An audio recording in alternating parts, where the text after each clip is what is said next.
All right, we're unmuted.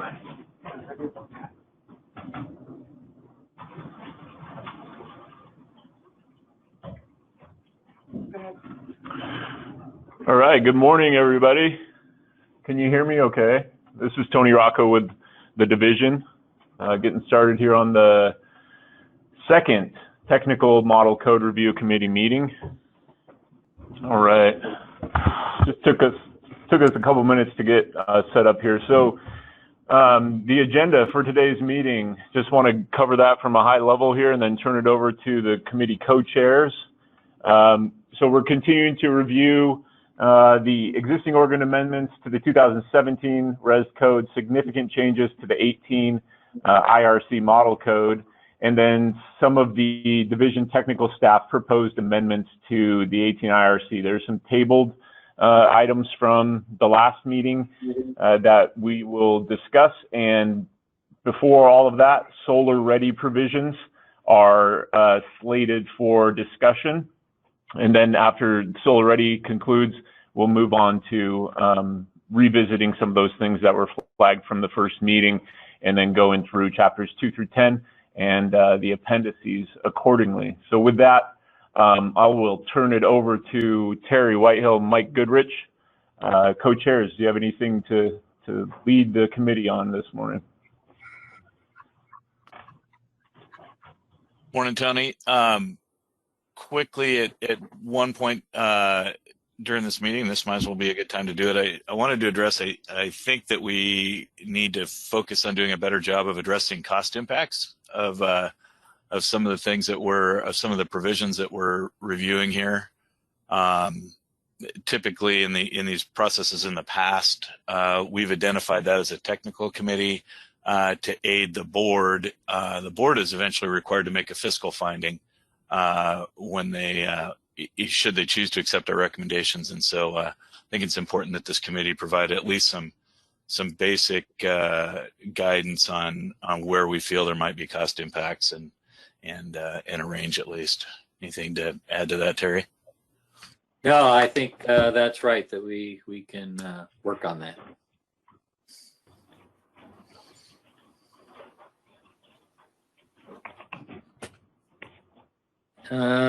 Was there anything else, Mike, that we need to bring up beforehand? I haven't seen any additional written testimony since what came in during the last meeting. Tony or Laura, do we have any additional written testimony we need to be taking a look at? Yeah, we do. And Laura just informed me that it is posted to the committee's website. Or webpage, so it should be available there under the written testimony area. Oh, it's on the adoption page. Laura just informed me. Oh, the adoption.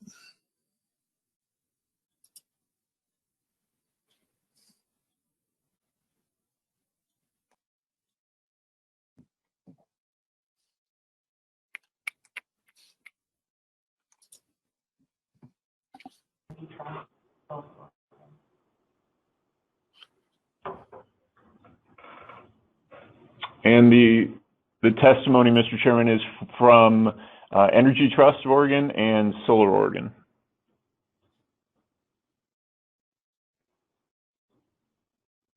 So on the adoption page, where would I find that? Let's see here.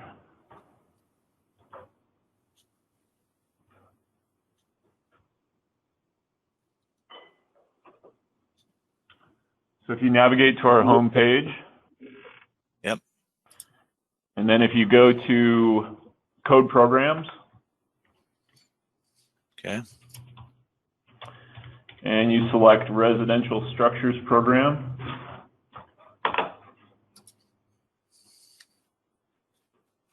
Okay. And then right up towards the top, you should have Get Information about the next code.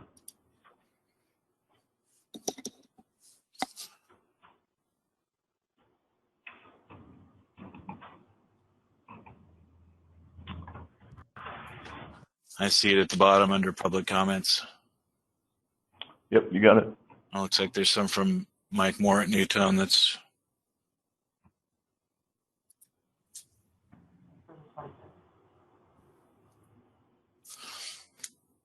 Terry, you want to take 5 or 10 minutes, let everybody read through this? Yeah, because I hadn't seen these either. So let's take. I don't know how long they are, but let's take a little bit of time and read through them, and then we'll get going. All right, sounds good. So Terry, well, Tony's gone. So we've got the original division proposed language to consider, which I assume they've replaced by the version they posted this week, right? So we could probably discard the original proposal, and we're talking about the one this week. Correct. As far as proponent version. Yeah, and so then, it looks like, yeah. And then we've got the Energy Trust version that we've just seen this morning that appears to have support from Solar Oregon as an alternative or a consideration as testimony in favor of modification to the one the division proponed this week. Yeah, that's what it looks like to me. It looks like we got 2 versions to look at. And I'm assuming, are we doing the solar first, Tony? Are you there yet? Or is there anybody from the state that we can hear from? This meeting format's fun, isn't it?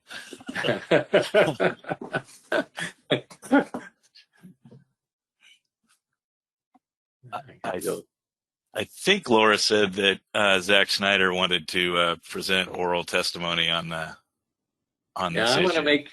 I want to make sure the state's still with us, because right now they've gone silent. Right. Mark, are you there or somebody? We are back. We are back now. Okay. Thank you, Terry. All right. So were you listening? No, we missed it. We could see who was talking, but we couldn't actually hear the audio. So Terry and I were just trying to figure out where to start here. The division, we're assuming, has replaced their original proposed language with the one that was posted last week. Is that correct? So the example draft was for committee discussion. That's what we posted last week, and that was really based on the input and all of the different, I think, cases that were made during the first meeting. So as you know, the appendix came as a late kind of recommendation from the governing advisory board, and then it was brought up through testimony to the committee. And so it was something that I'm not sure that the division had specifically looked at yet. So we added, basically based off the feedback from the last meeting, we put that out there as simply just a draft for committee discussion purposes. Okay. So we have the division's original proposal, we have a draft from the division for discussion, and we have what I'm going to assume is a current draft from Energy Trust that appears to have the support of Solar Oregon.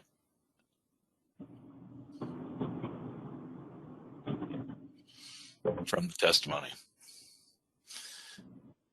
So before we dive into committee discussion, do we have any oral testimony scheduled from the proponent or from anyone who signed up?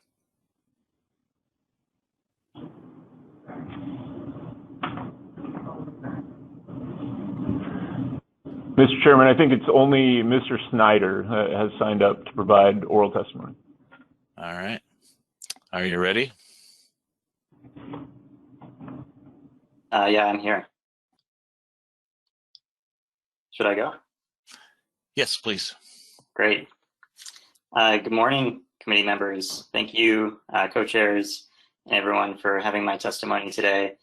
Again, my name is Zach Snyder from Solar Oregon. I'm a program manager here, and Solar Oregon is a nonprofit that's been educating about clean energy for the past 4 decades.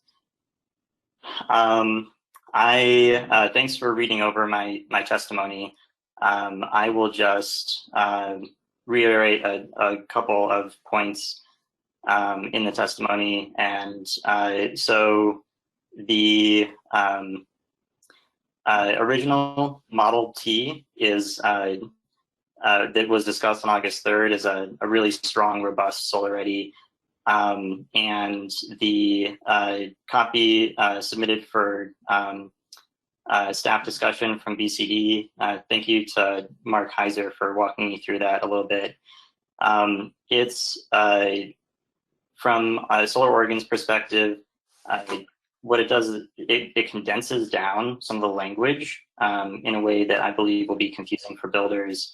And it also eliminates exception number 2 of T103.1, which I see as an important exception that allows builders who are in clearly shaded, building a site in a clearly shaded area to not have to go through Solar Ready, and also creates, from my read, a new exception that if there are not less than 600 square feet of contiguous roof area located on a single roof plane oriented in a single direction other than north, that might be a new exception, which in itself I think might be a very broad exception and might incentivize builders to break up a roof plane that otherwise would be solar ready into one that might not be. The draft submitted by Energy Trust of Oregon I view as a very strong version of Solar Ready, and I think that it incorporates a lot of the revisions that the committee had discussed and proposed of the original Model T on August 3rd.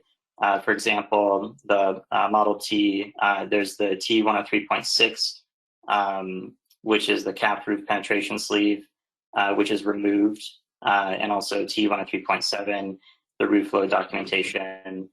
And the Energy Trust of Oregon Solar Ready proposed language here, Solar Oregon is very strongly behind as a good, well reasoned Solar Ready. So I hope that you consider it in your discussion, and I'm available here for any questions that you have. Thank you again.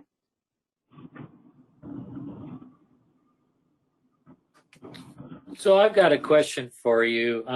The exception for when you're in a shaded area, would your organization be one that could give give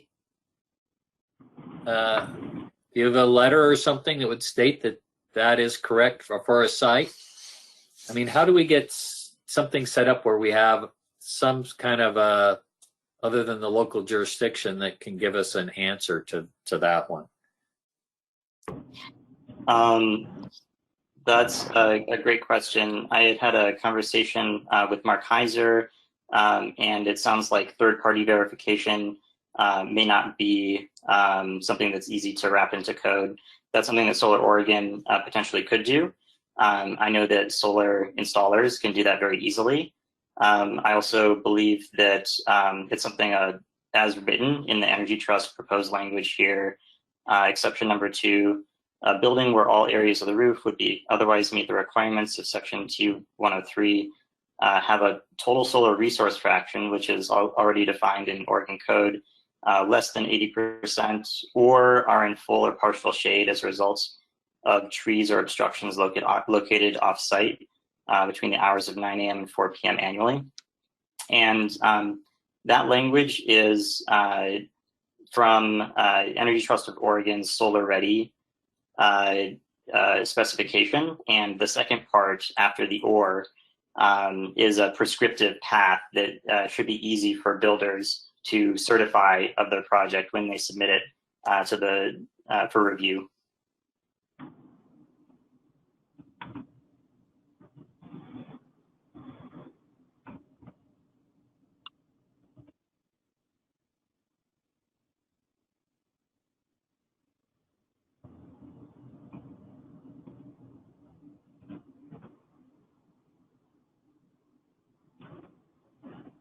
Okay, thank you.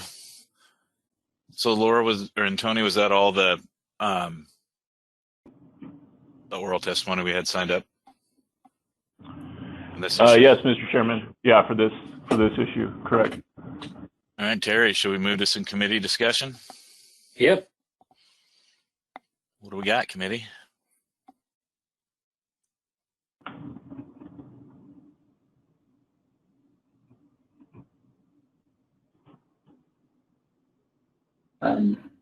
This is Gary Aiken, and I've got some comments.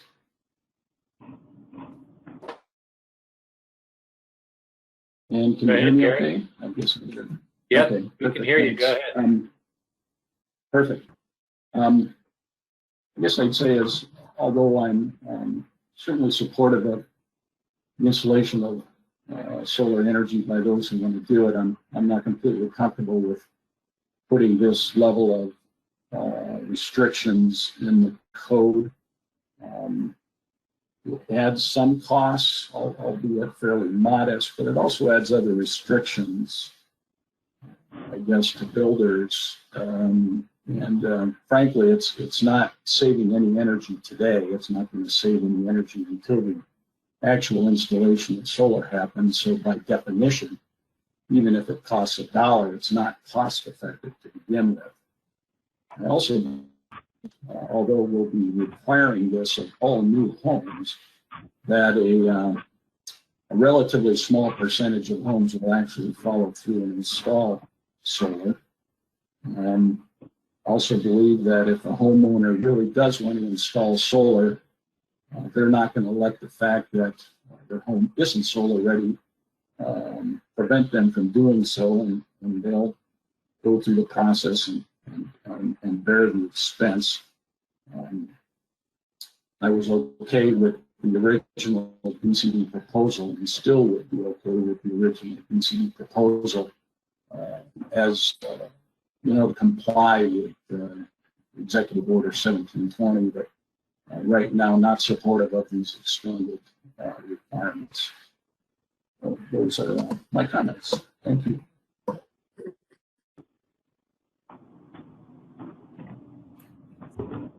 Thanks, Gary. Others?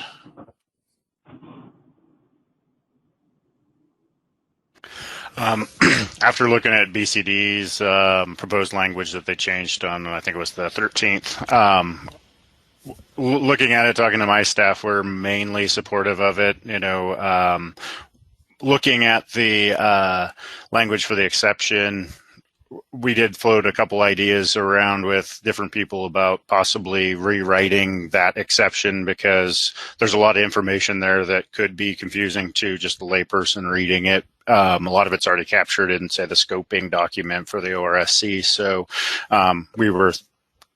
if we move forward with that, we were going to suggest a slight amendment to reduce the amount of text in that exception. But overall, I think we're supportive of the idea. It's going to be reasonably easy to demonstrate to our customers what they need to provide to us for information, and a clean path forward. So I think from a jurisdictional standpoint, it's easily to implement with our customers.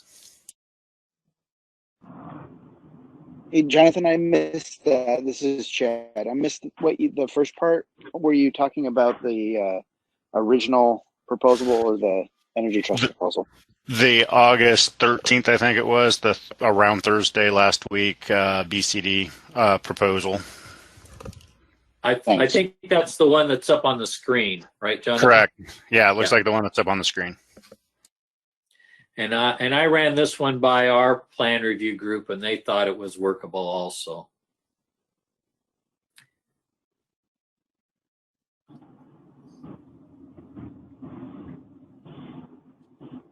Other committee feedback? I'd share mine. I shared some of it at the first meeting. I understand the mandate for moving towards solar ready. I also have some experience with building code, and I don't agree that that this is very manageable in the field. I don't believe we should be mandating design, and I appreciate the division's efforts to find a point of accommodation. However, I'm concerned that that something contained in the construction documents without reference to orientation creates a false expectation for the buyer and potential liability for a builder who makes a claim that something is solar ready when in fact it's not. And I also have concerns with the fact that, and I understand this is coming from the governor's mandate, but I also have concerns with the fact that I don't know of other places in the code where we reserve something for a particular industry or product. We don't require telecommunications to be in a home. We don't require gas to be in a home.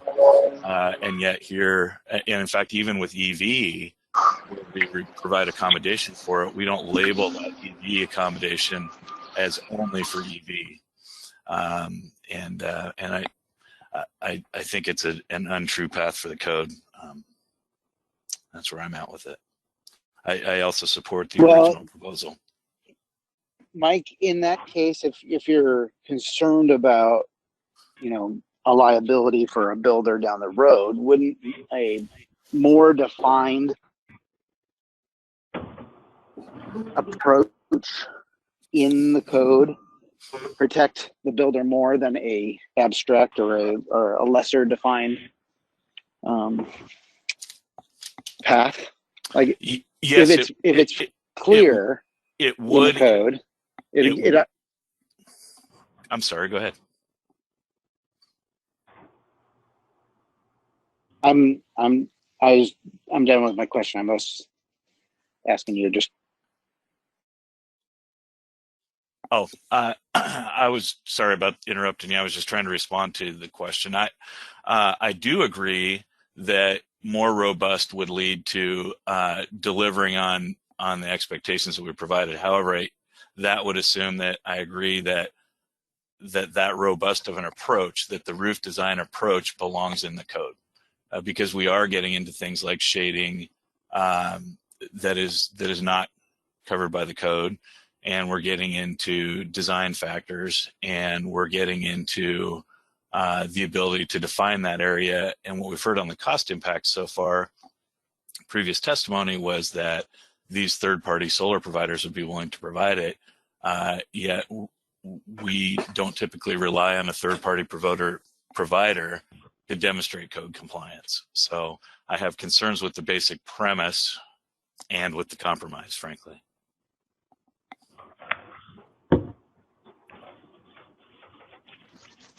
Well, I mean, I guess the governor is asking for this to be in there, right? Or not asking, telling us that it needs to be in the code. So, I mean, I think we need to get past that and figure out what's the best way for builders to be able to understand the code, for planning divisions to be able to explain it and help their clients get to the place where they can achieve this. And in the end, I do believe this will save energy. It'll make it easier for houses to put solar on, and it'll bring the cost of solar down, because it's when you're building a house, that's easy to get the cables in. It's easy to make sure that you have a spot for it in the panel, and if you have a spot for it on the roof, all those things bring the cost down, and that's the time to do it. So I like both of these approaches. I think having a clear, defined approach in the code, I like the Energy Trust better, but I think I'm okay with the what was sent. So, Chad, one of the things I want to make sure to clarify, because you mentioned the planning describing this, most of my planners that work for the planning division don't understand the building code. So if the goal really is solar access for future homes, that really does need to be in land use regulations, not in the building code for that aspect of it, because they're not going to be able to read our appendix and then try to describe what that really meant, because they only enforce their code. So we need to worry about just the construction standards portion of it, not the land use part of it.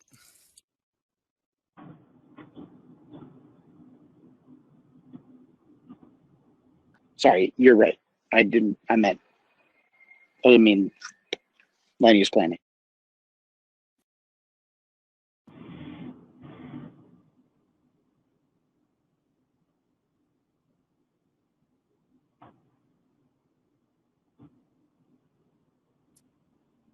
Terry, are you talking?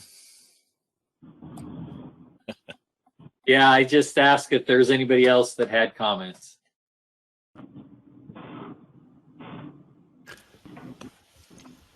So Yeah, hearing none,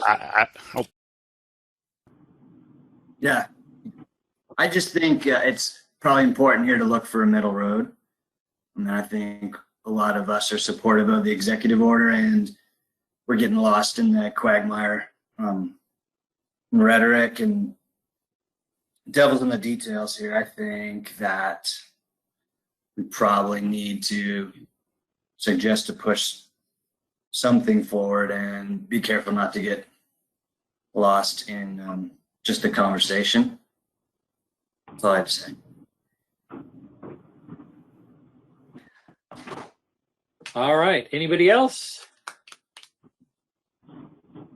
Well, I'm trying to think of the best way to go about if we vote for the Energy Trust proposal first and then move to this proposal and that the state put forward.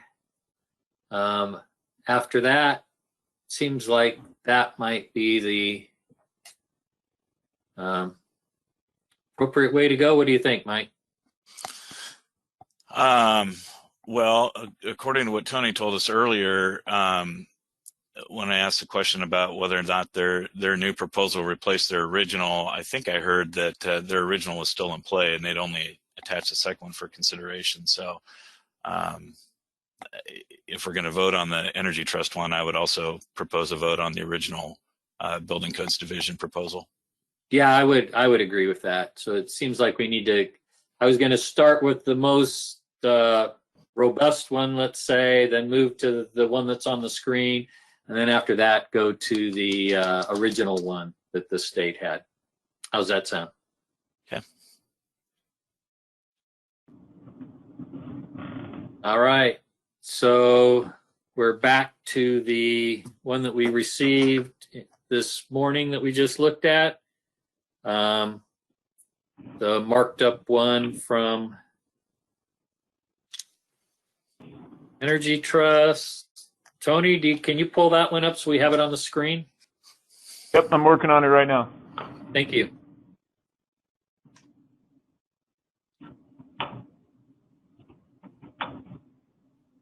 All right, and I think everybody's had a chance to look at that. If all the voting members would pop up their screen, I think we'll just do it. Try to do it with a thumbs up, and then we'll go for all those in favor first, and then those opposed second. And how's that sound? You all right with that, Mike? Yeah, that's fine. All right. So on this first one, all those that are supporting the adoption of this version, please give me a thumbs up. All those opposed, please give me a thumbs up. Thumbs up for opposed? Yep. All right. Thank you, everybody. Did you get that, Tony? Yeah, I think so. All right. So let's go to the version that was sent from Building Codes Division this Thursday or whenever it was. The only thing I want to ask about, I know that Jonathan had some changed language for just under the exception, wasn't it, Jonathan? correct. My, especially with the grade plane and all that stuff, I don't think it's really needed in there. So my suggestion was rewriting it to just say a townhouse dwelling unit with a total floor area less than or equal to 2,000 square feet shall have a solar-ready zone of not less than 150 square feet. So. I'm supportive of that. Tony, did you get that? I forwarded that to you this morning. Yes, I did. Thank you, Mr. Chairman. Everybody okay with that change there?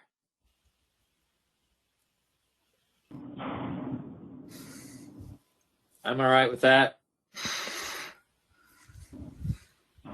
All right, so I think with that, the proposal is with that slight change to the exception. So we'll vote first for those in favor, and then the second vote will be for those opposed. So all those in favor, give us a thumbs up.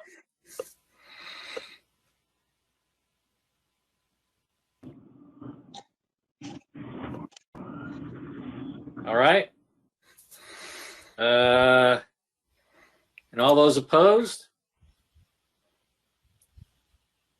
Looks like we have 2 opposed, and I think that everybody else was in favor. Oh, we got one that's kind of sat it out. All right. So that passes, I do believe. Did you get that, Tony? Yes, I did. I had it 6-2. And that was only 8 members.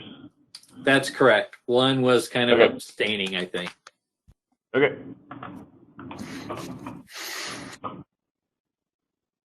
All right. I will let you take us to the next thing, Tony. Okay. So we're going to revisit, committee members had been sent a revised matrix, or the matrix had been updated on the committee page. And we're going to go through some of those items in kind of the order that they appear to adjust or to reach those items that were kind of tabled or discussed at the August 3rd meeting. So on the screen here, you should see matrix item number 2. That was approved by the committee. And that was the changes to all the climatic and geographic design criteria, specifically the table R301.2 parenthetical 1. And Hey, we did have a comment. Yeah. Tony, I'm sorry, but I started Sure. the meeting by saying we should be making sure we do cost Oh, impact. So right. we're not kicking incomplete work to the board. Yeah. Oh, sure. Yeah, absolutely. I'm already concerned we're throwing the board a hot potato with that thing we just approved, but we should at least discuss the cost impact. Yeah, absolutely.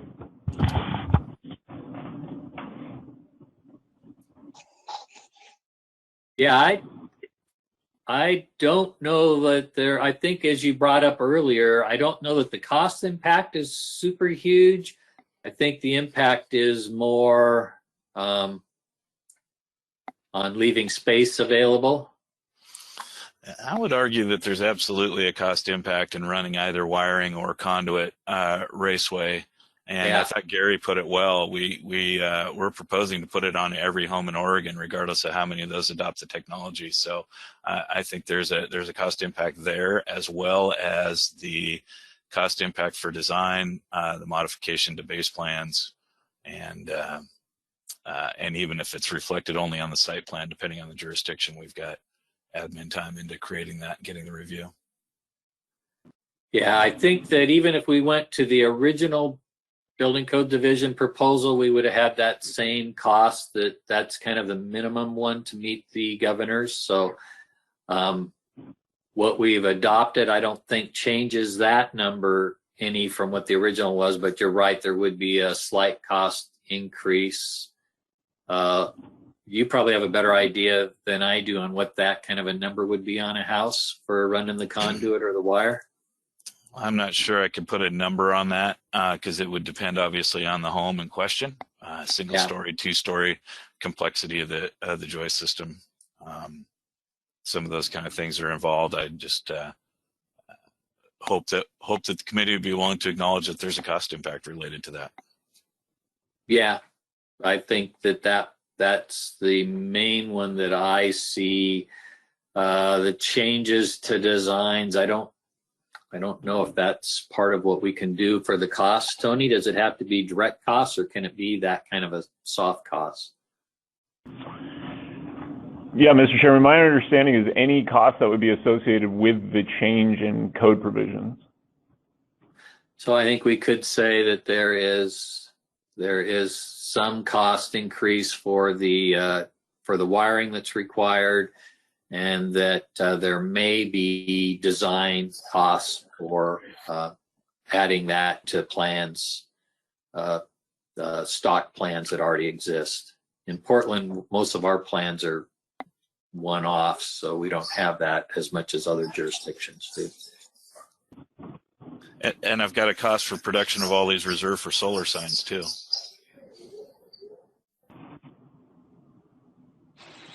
Yeah, that one's Unless I'm going to that's write probably it on the not. drywall. That's probably not very much, but yeah.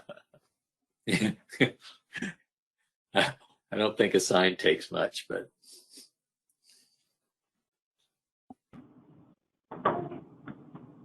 Okay, thanks. Anything else on that?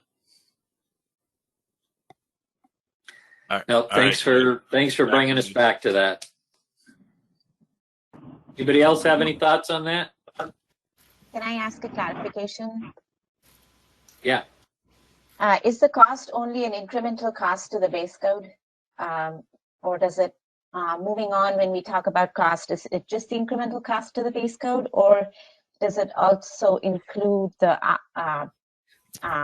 if the measure was incorporated over the life of the building, what the life cycle cost would be? Wow, good question. Just a clarification moving on as we discuss costs. Typically, at least with the committees I've dealt with in the past, it has been the simple incremental cost to the existing code. Mm-hmm. But I think it's okay to say that there may be cost savings for any dwellings that do put in solar, because that is true.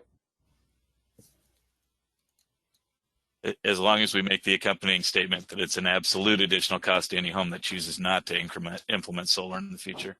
Yeah, no, I think that's fine. I think that is the difference, but that it could have significant cost savings if they are putting in solar in the future.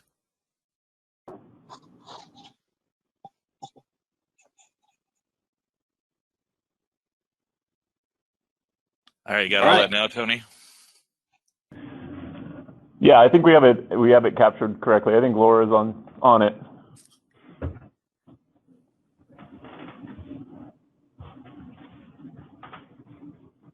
Anything else before we move back to the matrix and kind of the revisiting some of those items that were tabled during the August 3rd meeting?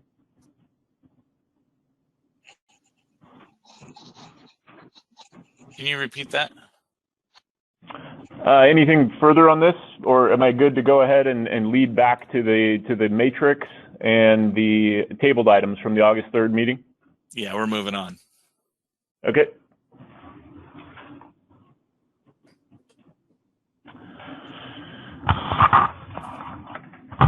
All right. So as discussed, there were a few things that were flagged for follow-up during that August 3rd meeting. And the first one that we arrived at here on the screen is number 2. And this was the climatic and geographic design criteria table that's right up front in chapter 3 that pretty much gives the guideline for using the ORSC as far as design criteria is concerned. And this was approved by the committee. However, Terry Whitehill had a comment requesting the division to review Multnomah County frost depth for accuracy and the approved proposed changes that were before the committee. So we did that. We took a look, and I think Terry had already taken a look at it, and he was correct. So we proposed to move that language back to 12 inches from 18 inches. And I think we have that captured. On the new. On the committee page? Great, on the committee. Okay. So it's actually not within this document, so I'm just going to pull it up real quick and then hopefully be able to bring it on over to the screen. It should be on the committee's webpage on the updated chapter 3, should reflect the proposed change.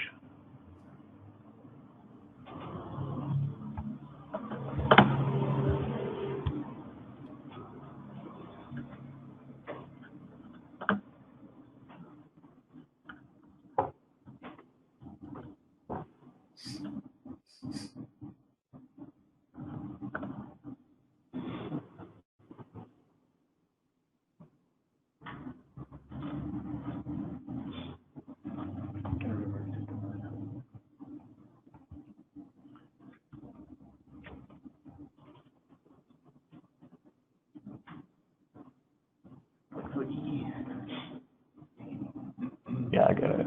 Thank you. Okay, bringing this over to share. So what we're looking at here, the only change that occurred is within footnote E, which now is applicable to Multnomah County. You'll see the change here. And then within footnote E,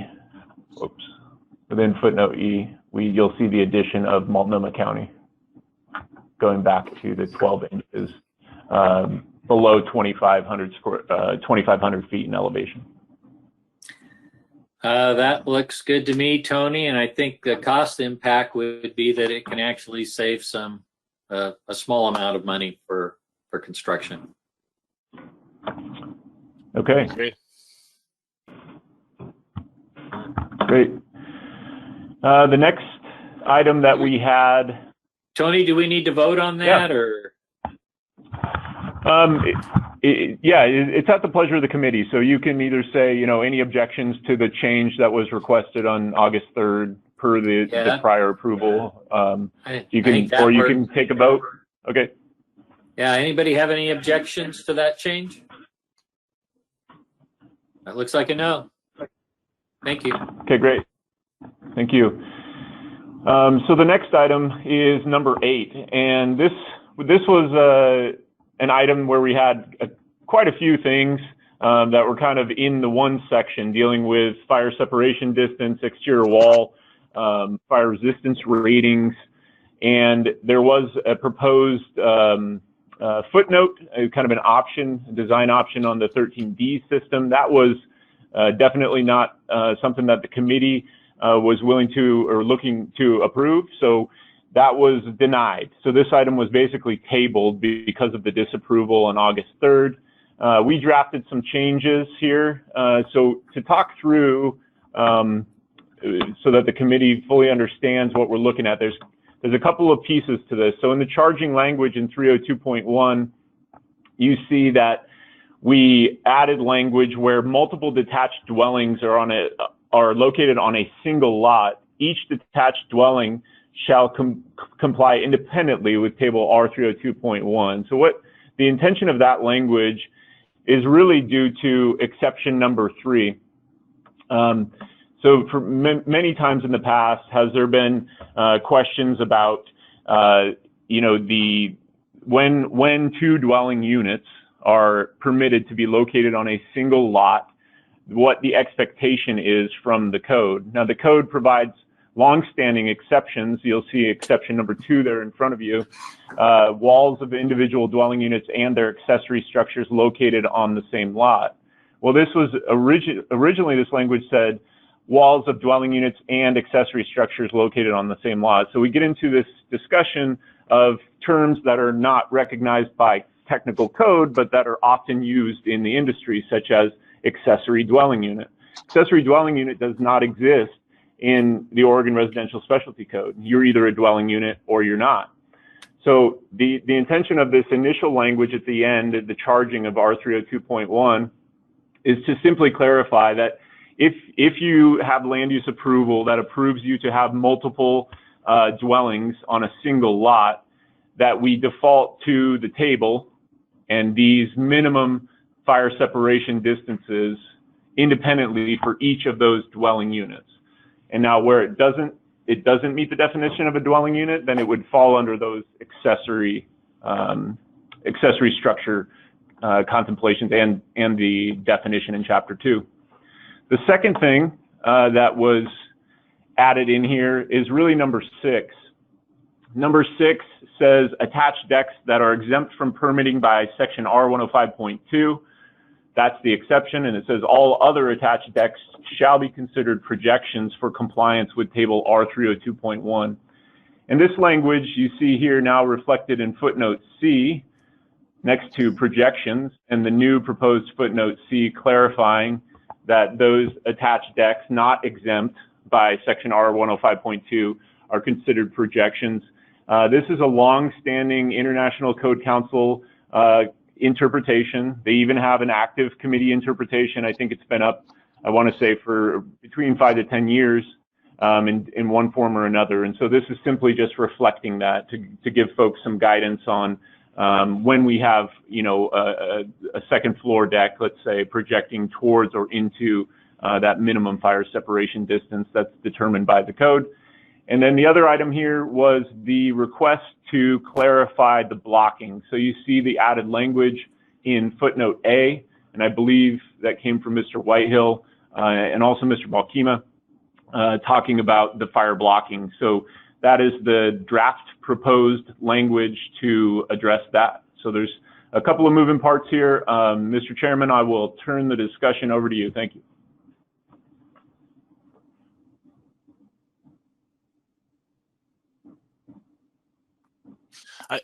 I'm not overly concerned with any of that. I think the cleanup on the fire blocking is good, and certainly the accessory structure language. I'm curious where David and his department are on this. We've got some direction from the legislature on increasing density. I think we're likely to see more and more multiple dwelling units on individual lots, and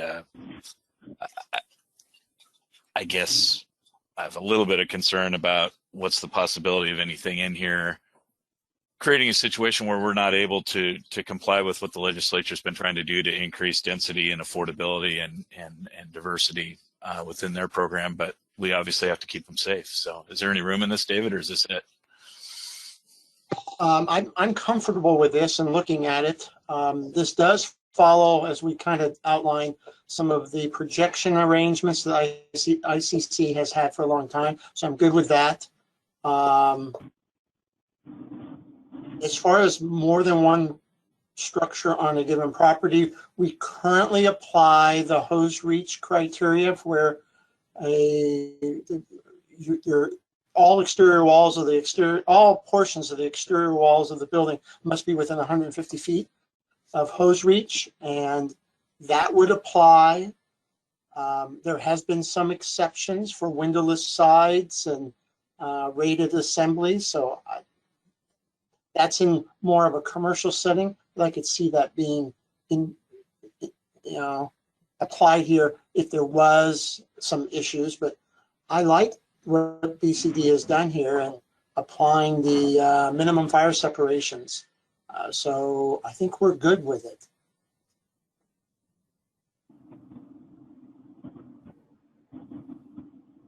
Tony, on exception number 2, individual dwelling units and their accessory structures. So that means that there'd be no separation required between a dwelling unit and its accessory structure, but I'm assuming the garage separation stuff would still apply?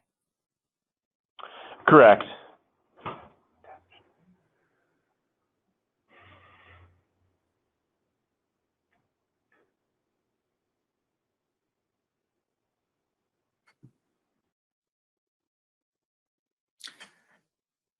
Yeah, I think I'm okay with it unless anybody else has anything. Any more comments before we go to a vote?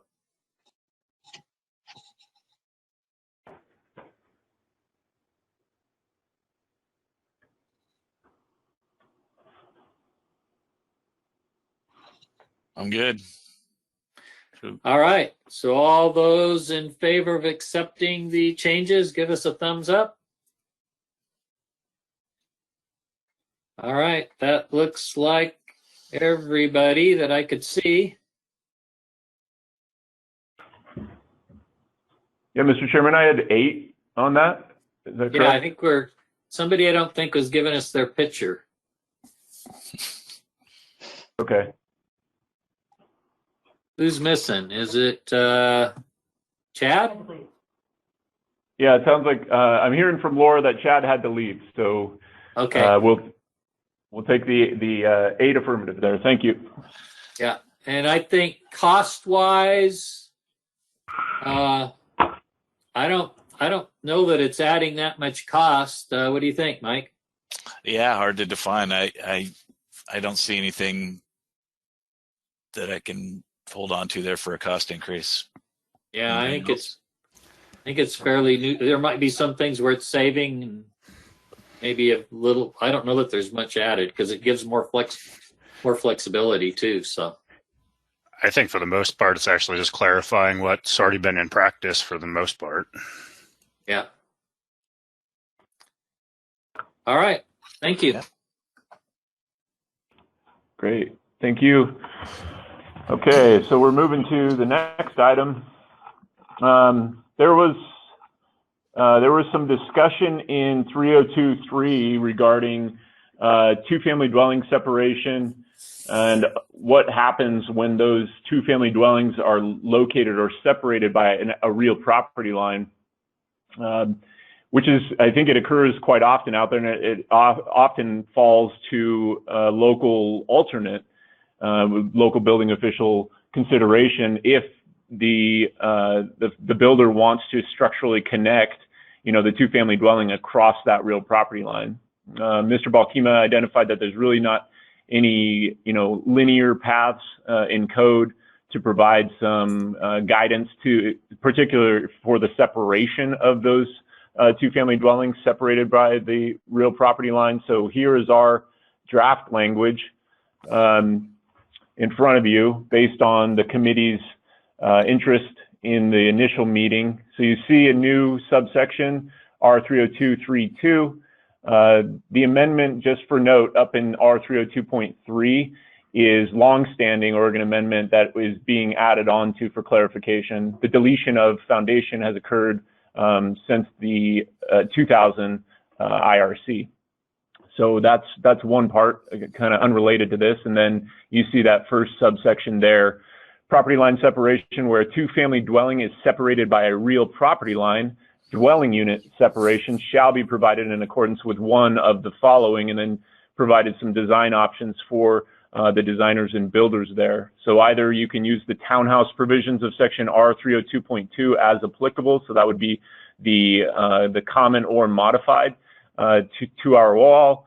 You can do the two individual wall assemblies having not less than 1 hour FRR, where tested in accordance with E119 or UL 263, which would basically be similar to what we're familiar with up in R302.3 for a single duplex on a single lot. And then, of course, other approved methods of equivalent fire resistance. So I'll turn it over to you, Mr. Chairman. We build a lot of this product, and I didn't even realize we didn't have a linear path in the code, so that's good to see. We've provided one now. It's probably one of the few opportunities I have to build something halfway affordable, so I'm definitely in favor. Yeah, we do this all the time in Portland, and we've always approved the townhouse provisions, which is typically what they've requested to do. But by definition, a two-family building isn't a townhouse. So, so yeah, this will help us, gives us what we're already doing, just makes it legit. Probably the biggest change is the one up above that you just brought up, where it's not measured to the foundation anymore. That'll shove the buildings over, and where it'll be a problem is making sure that it gets caught at plan review so that they put it in the right place. They'll show it on the plans right, but when they go out in the field to do their foundation, they will measure to the foundation. So that would be my only suggestion, looking at the way BCD drafted it, which I appreciate Tony and the team putting together something. Totally agree with number one. Number three sounds great. Number two, because of our Oregon amendment at the top, and because we're relying on truly a duplex style separation, we might want to add a little bit to number two to say that it is from the foundation all the way to the roof surface like we would in a townhouse, and that there's no through wall penetrations.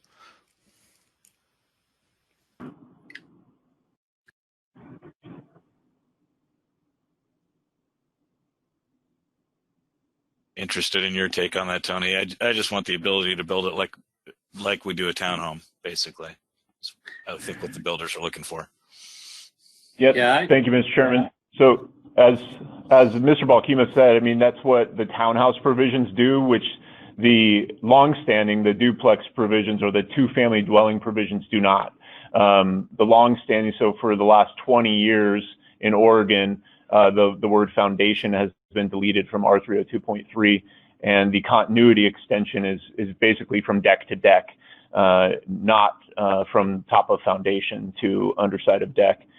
So that would be a clarification in number 2, and then also to limit the through penetrations, or to point them to, I think, 30241 or something like that seems appropriate as well.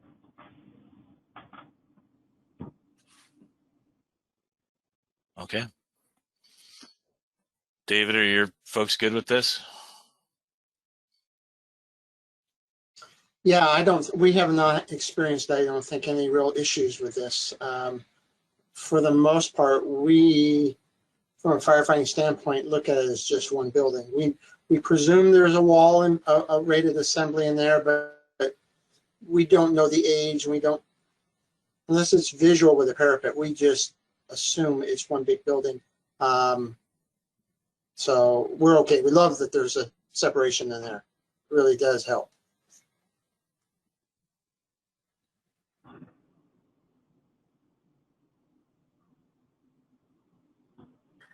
All right. So, Tony, do you think we're good to go on this? Yes, my understanding, Mr. Chairman, is that we'd be adding language to item number 2 of the new proposed section R302.3.2, and that language would clarify that those 2 individual wall assemblies, the continuity of those assemblies would be from the foundation to the underside of the roof sheathing, and that through penetrations would not be permitted from dwelling unit to dwelling unit.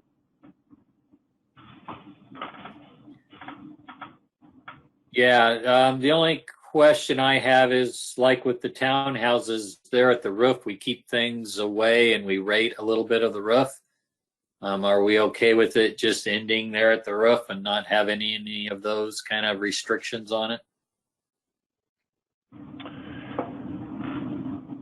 I think it's at the pleasure of the committee to discuss that. I think we are mitigating some of the fire hazard, the inherent fire hazard here, by only having 2 units attached. Whereas townhouses, we start with a minimum of 3, and as you know, it's typically many more than that. Just wanted to bring that up. I think I'm okay with that. I think that people can put things in those 1 hour rated walls, but you've got to do all the fire caulking and stuff, so it behooves them not to. It's usually plumbing that we have problems with.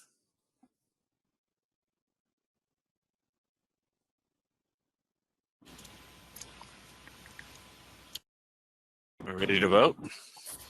Yep. All right. All those in favor, thumbs up.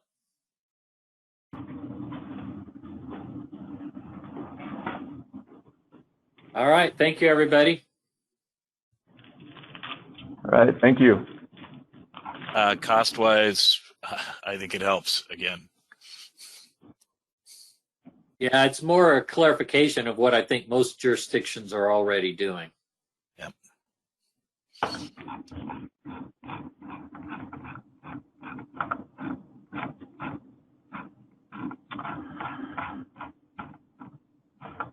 All right. The next item that we had for today's meeting is in section R310, and this is specifically dealing with, so we kind of had the discussion went around a little bit on this one. So we were covering, I think, more of the insignificant items in chapter 3, and there was a proposed clarification within R310 that was flagged for more discussion. And when we got into that discussion on the 310 dealing with roof landing areas then evolved quickly into window fall protection. So there was kind of 2 parts to this. I'm bringing up the language for you here. So the language that is in question initially is 310.25. And this proposed amendment, this was just simply clarification, basically identifying that you couldn't have, for example, a solar array right below an egress window and still anticipate that either emergency escape or rescue would be able to occur at that window. And obviously that's what the purpose of the windows serves. So this language was just basically saying if you have that roof surface below, that you have to provide some pathway to the nearest edge of the roof to enable appropriate escape and or appropriate rescue. And then the discussion evolved quickly into 312 and the fall protection. And I think it was more about whether or not a roof counts when it is below, as far as the measurement is concerned, when we're looking at that greater than 72 on the exterior side. Right here, 312.2.1. And I'll turn it back over to you, committee. Thank you.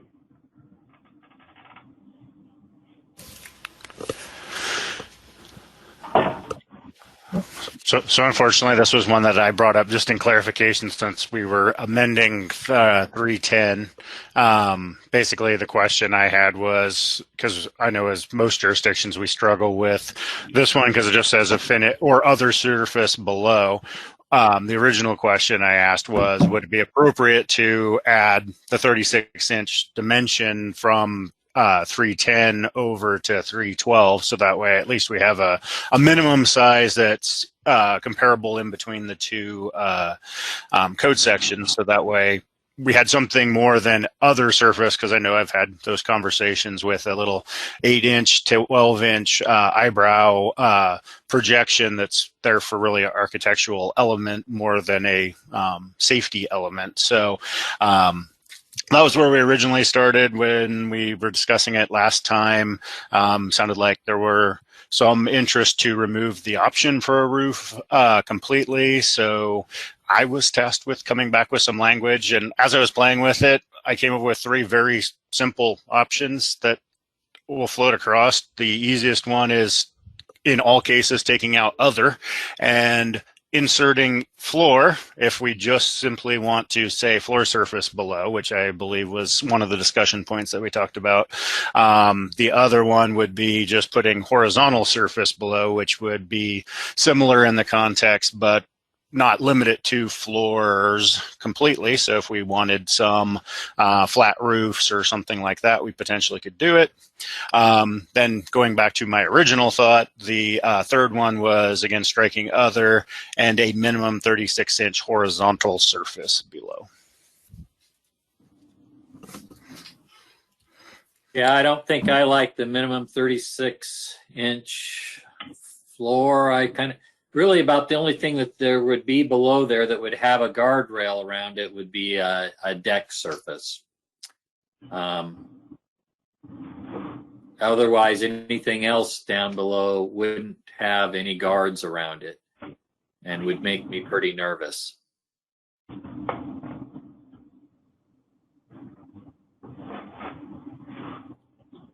What's everybody else think?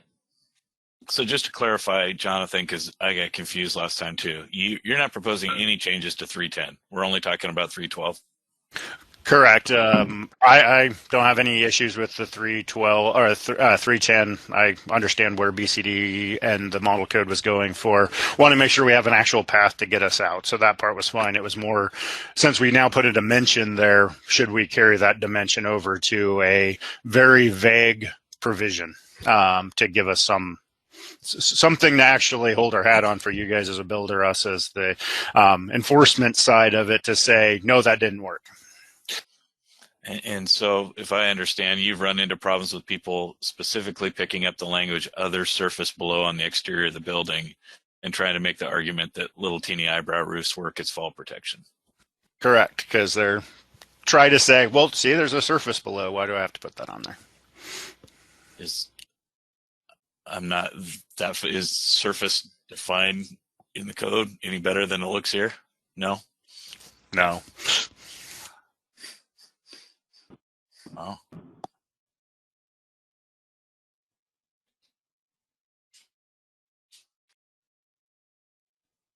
And again, it wasn't one that we even have to take action on. It was just, since we were introducing one, I thought it might be a good time to clarify this one.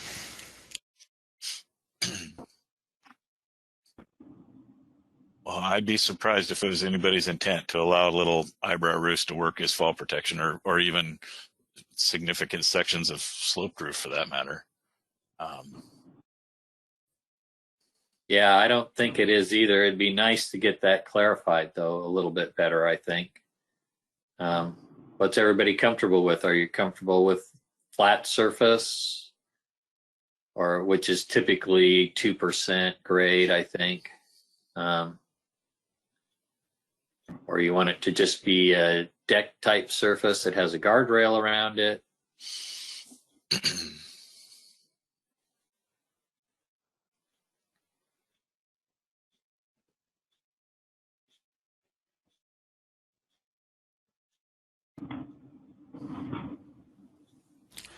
From my vantage point, obviously I would be happier where Terry's going with a guardrail and stuff for the ultimate protection, but I think there is some realisticness that the idea is if somebody, a child in this case, in most cases, ends up on a horizontal surface, whether it's a guardrail or a protected deck or even a roof, there's that added protection. And I think that was really the true intent of the fall protection aspect of it. So I can go either way on that one. But if we don't want roof, I'm totally fine with doing either a floor surface or the horizontal surface below.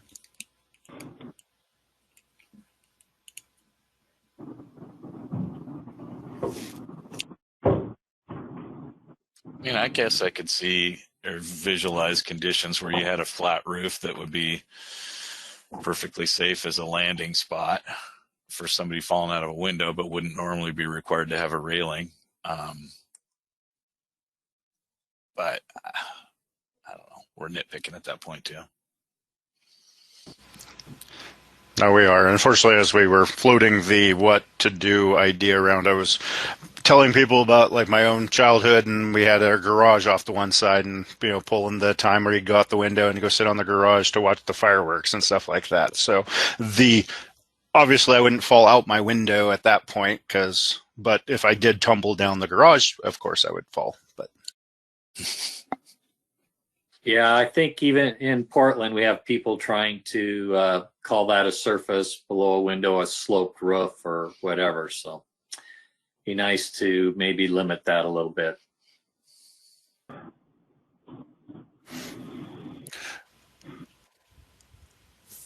So we could go with something like a flat surface, minimum 36 inches wide, or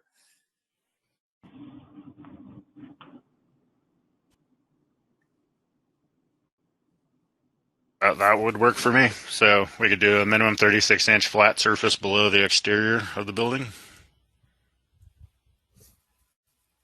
what do you builders think?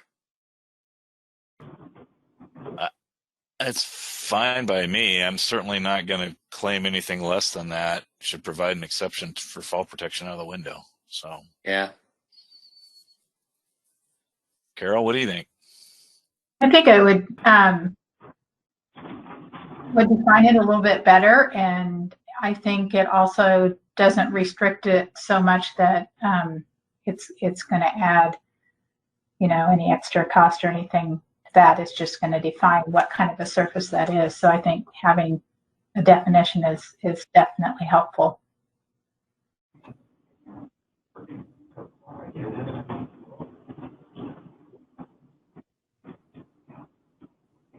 All right. So 36-inch flat. Are we running with 36-inch flat? I'm good with that. Sounds good. All right. Any other committee input, or should we vote it? Tony, do you get the language that we're proposing? Yes, I believe so, Mr. Chairman. And I think Mr. Balkema might already have it ready, so he could probably send it over. I do. I'll send it over. All right. So, is everybody ready to vote? Any more comments? Nope. All those in favor, give me a thumbs up.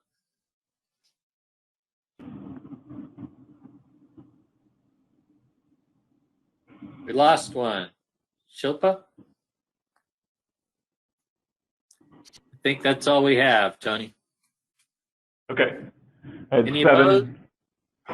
Yeah, 7-0. Okay. Clarification, I don't see a cost impact. Cost impact, I think it's probably close to what most jurisdictions are already requiring, but there could be a slight cost impact if some jurisdictions have been allowing them to say that a sloped roof was adequate. Oh, okay.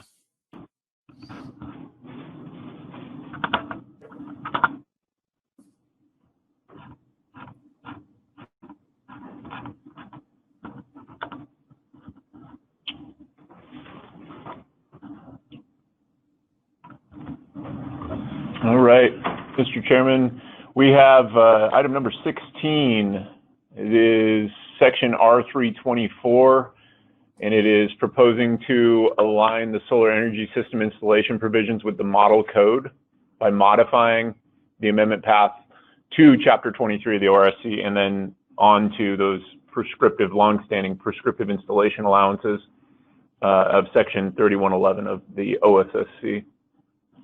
And so this was tabled kind of as part of the, I think the committee was wanting to go a certain direction on the solar ready first before reviewing this. So I'll bring up this section now and put it on the screen.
So here's the language here. You will see it aligns a little bit more closely with the model IRC. Instead of not having anything in this section, then you would have this section basically pointing us back to Chapter 23 for all solar energy systems, including solar thermal. And then you would have a direct pointer here for PV over to Section 3111 of the building code, which already exists in the 17 ORSC as published. It occurs in Chapter 23. Turn it back over to the committee. Thank you.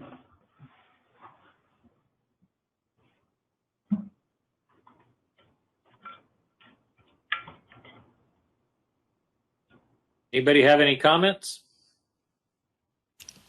So the only thing, my suggestion would be with the adoption of Appendix T, we put in some reference to Appendix T here for the photovoltaic systems.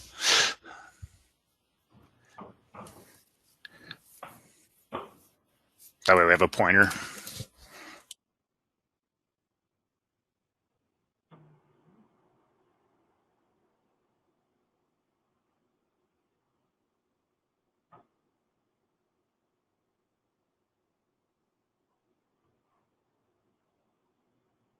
In 324.3, Jonathan? Yeah, just maybe an extra sentence that says, solar ready shall be provided as required in Appendix T or something like that.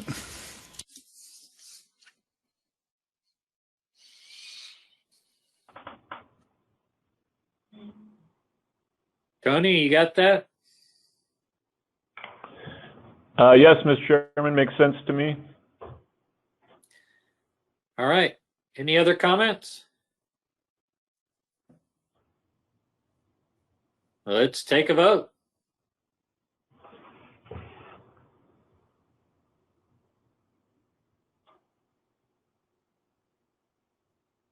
All right.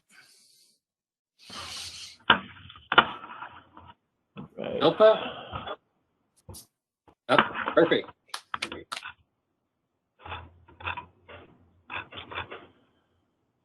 Okay. Associated cost impact other than what we captured in T already. Yeah, I don't think that there was any other additional cost impacts. So All right, thank you.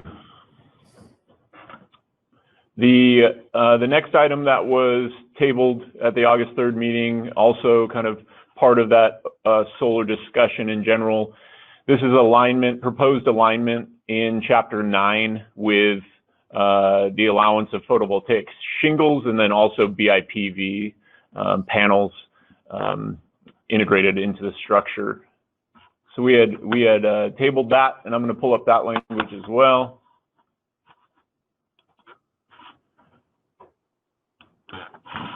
Let's see here. I think it's here.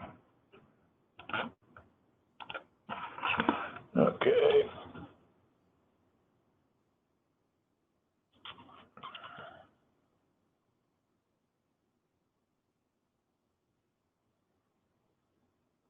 Maybe it wasn't there.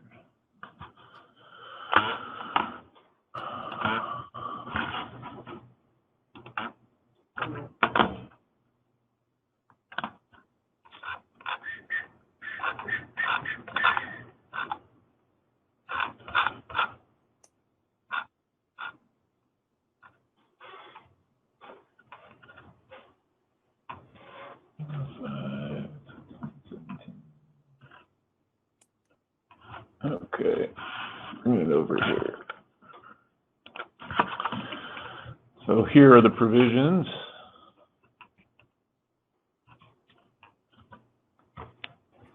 It's basically just model code again. The amendments proposed there are to address obviously the different application of code here specific to Oregon. So pointing to our Oregon Electrical Specialty Code instead of the reference NFPA document.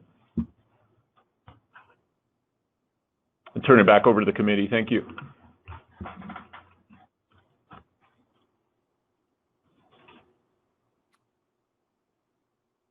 yeah, I think that's pretty straightforward. I don't see any issues with that. I don't see much Ready to there vote, either. everybody? Or anybody have comments?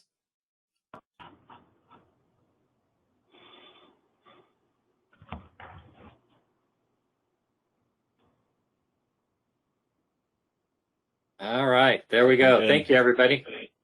Great, thank you. And I don't see any cost change with that, so.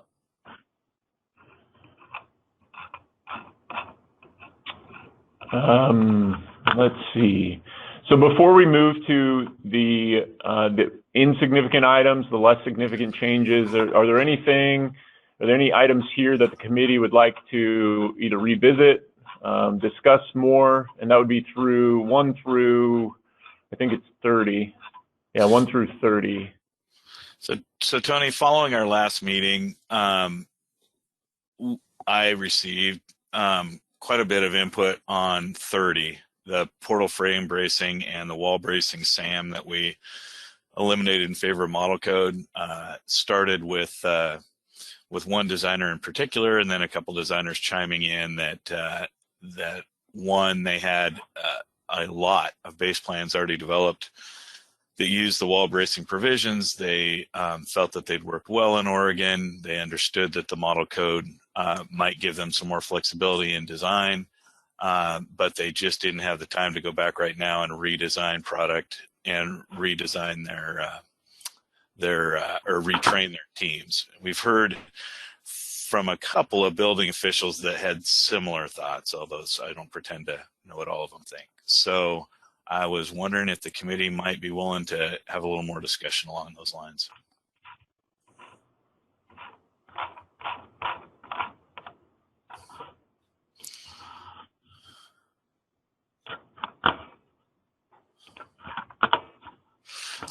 So primarily, at least from what I'm hearing, is that the new model code may be more flexible and may fix some things that we had in the previous code, but the previous method we've had has been working. We haven't had failures. We haven't had earthquakes to test it, but we've had a lot of wind to test it in the time that it's been in use. And they would like a little more time, whether that was waiting till the next code cycle to change it or considering some other date certain in the future. So what's the rest of the team think? I don't know that we can give a time certain, because if we say we're not going to have them make the change this round, then it would be at the next code. This would be a topic again, separate topic, but I'm not sure how much we see in Portland of people using a prescriptive, but I know from our vantage point, we see a couple one-offs doing it now. We only have one production builder that's still currently using it. And right after the committee meeting, I already let them know so they could start working on that it was likely going to go away. So in theory, they already have about 9 months before the implementation date. And depending on BCD's approach on the April 1st is that the hard fast date, or is that that's when it's going into effect, and they still have 3 months after that date. So there's approximately already a year, could be up to almost a year in lead up time to change this over. I know I had a couple people reach out, and one of the comments that I heard was not necessarily that they're opposed to going to this new approach, but they would like to see if really go back to BCD staff and really Jeremy to find out if there's a way to do a multiplier to allow the 50-foot offset or a 50-foot spacing of the brace wall lines, because that's the thing that most of them you still use it for, is exceeding the 35 feet.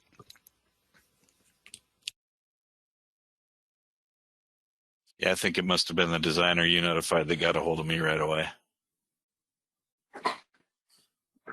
And I want to let everybody know that I did hear from some of the building jurisdictions on the other side of the mountains, and they still use this and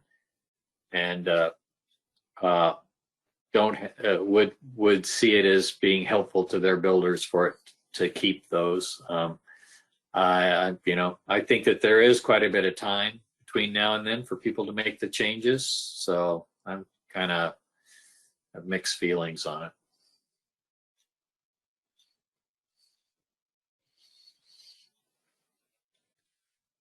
Anyone else have This thoughts? is Jeremy with the division. I just wanted to relay, I don't know if we talked about it earlier. When this 2008 method was brought in, it was based off the 2006 IRC. And the 2006 IRC, in a calculation example that we shared last meeting, the example shows that the 2006 IRC would have required substantially more bracing in seismic design category C. When you have an example 35 by 70 foot structure. So the 2006 IRC versus the 2008 ORSC results in 150% overcapacity in Oregon from the 2008. So I guess I'm just pointing out that nowhere in the nation has anybody allowed what we allow based on the 2008 in seismic design category C. So we've just allowed this under conservative approach that I identified that is something for the committee to consider when looking at this.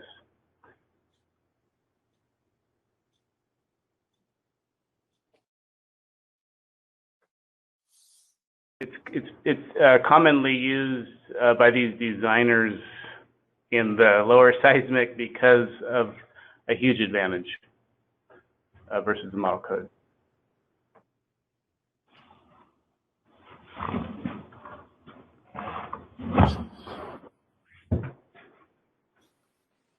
So what you're saying is by allowing this to stay, then we're under designing our buildings versus the model code? Yeah, we always have been and we still would be. Okay. And I think that's why we originally passed it. Yeah. The consideration was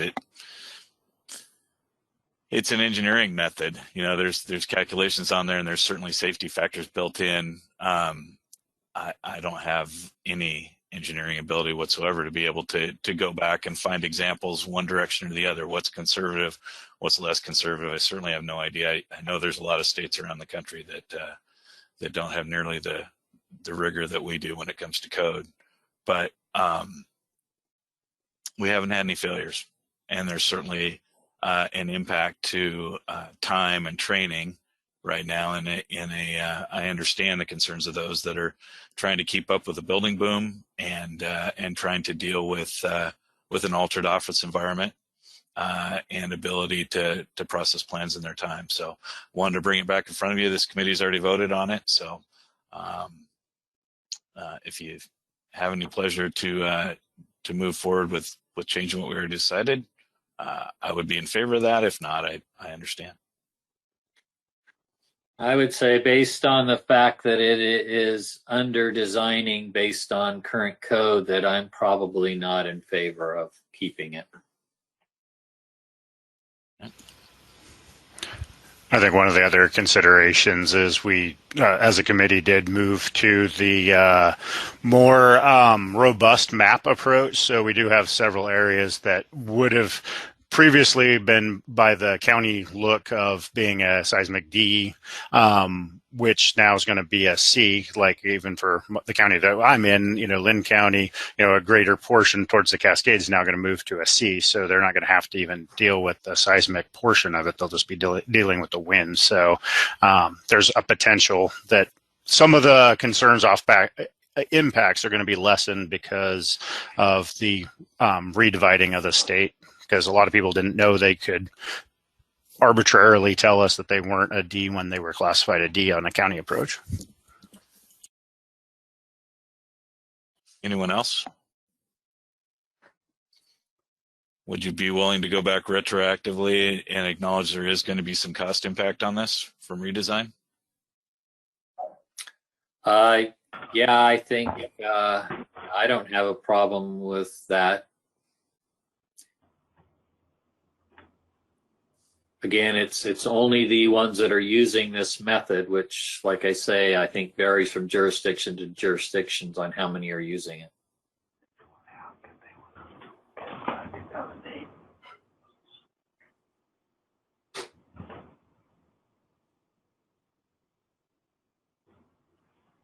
Any other comments? Yes. Do people want to revote or leave it the way it is?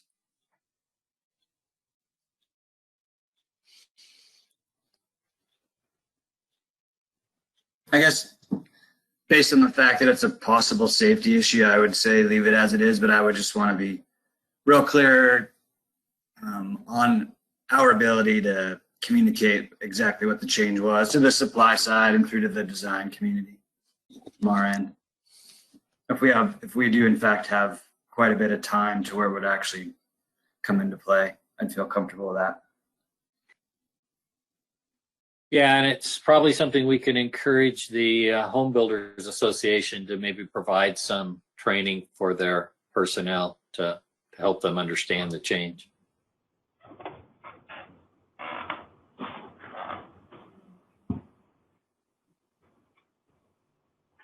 All right, thanks for the consideration. The only other thing, Tony, that I wanted to see if the committee would reconsider at all was, I forgot the section number now, 3.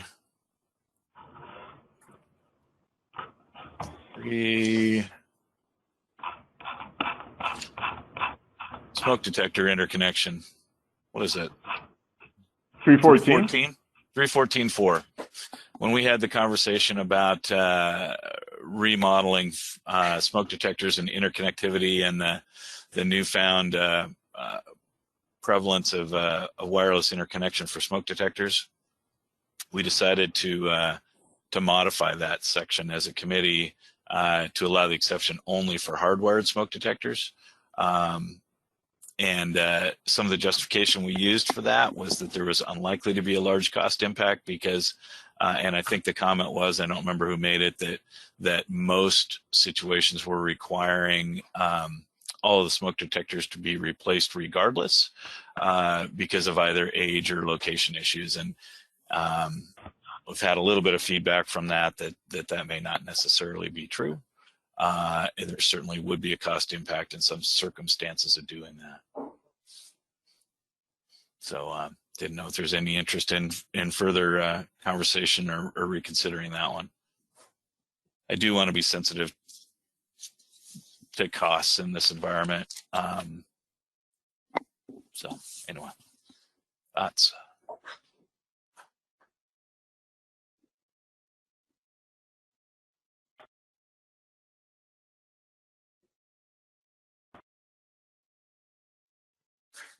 Yeah, kind of the question becomes do they have to replace all their smoke detectors to make them interconnected, or just the new ones have to be interconnected?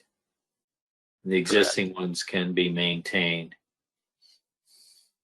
I don't know that this even directs you one way or the other there.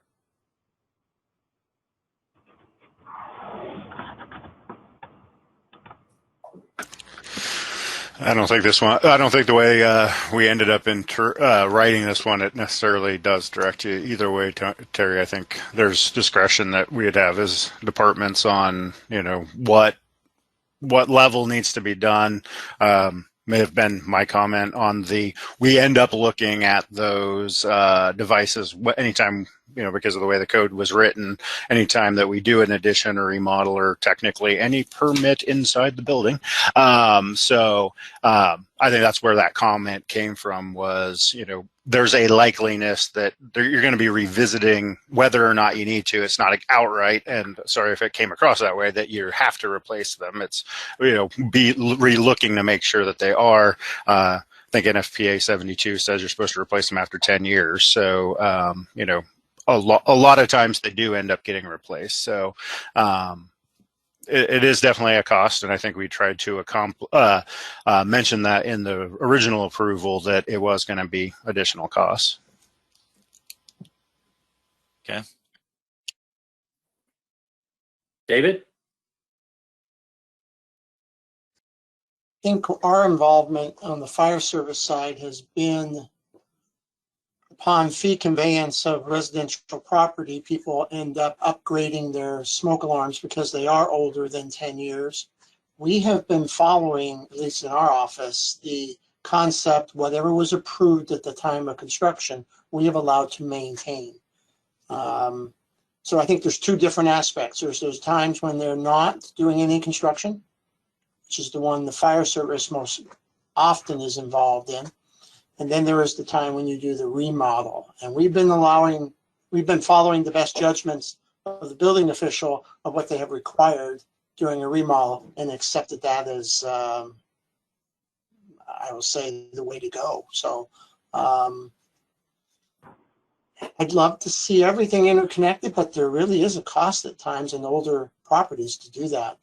That may be, I'd rather have working smoke alarms than no smoke alarms, of course. So battery versus nothing, I'd take the battery.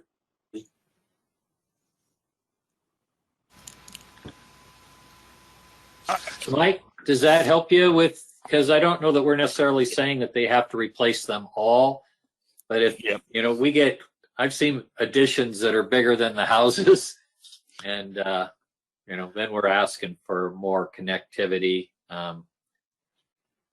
Yeah. It does, and I accept Jonathan's point that actually the way we changed the language is more flexible than I had originally read it. So I think I'm okay with that. All right. Thank Anybody you else? for the reconsideration. Thank you.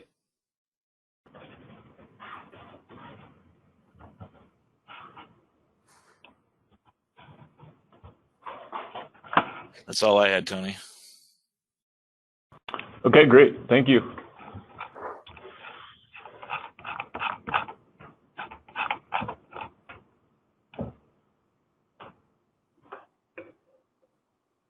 So now we move to second section of the updated committee matrix and kind of walk through some of those.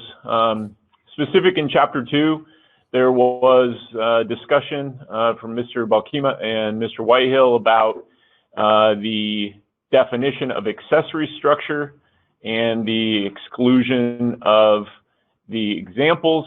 So in your updated document, you should see the proposed revision to the definition of accessory structure, clarifying that when we have non-habitable accessory structures, it would include, but it is not limited to, the following. It basically uses the same format as existed previously. So I will turn it back over to the committee. Thank you.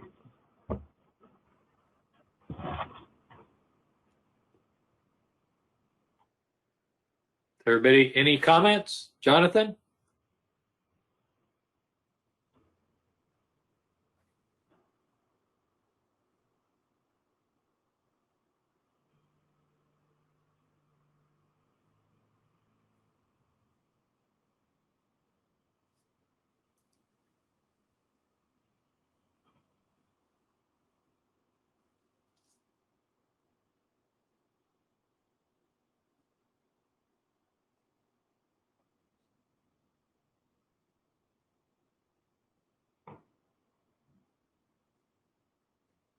Think I'm all right with it.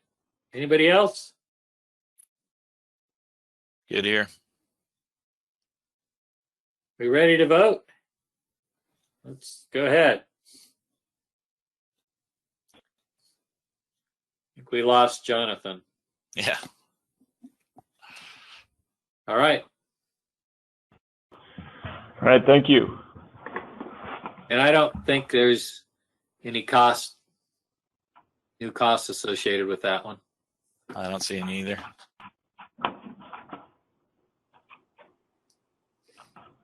All right. In your matrix under part 2, we have listed in chapter 3, basically the tabled discussion that we just had, where the additional language was added to section R312.2.1. So my apologies, I took that one a little bit out of order and added it in as we were going through the significant items. But just note that we addressed that one here today on the 17th. Chapter 4, there was, I think Mr. Balkima pointed out, basically an issue or a conflicting language within section R408, and the unstruck language was an inadvertent oversight. We've corrected that within the chapter 4 document. I can show you the example there for bringing up chapter 4.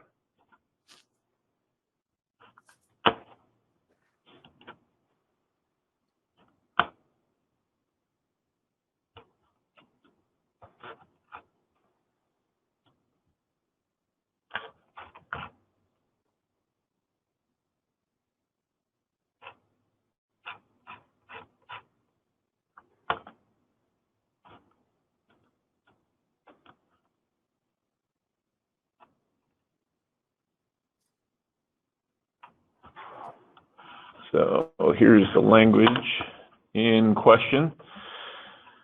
And basically it was the language at the end, we had this exception language, and it was not struck from up here. So there was a little bit of confusion about the minimum ventilation,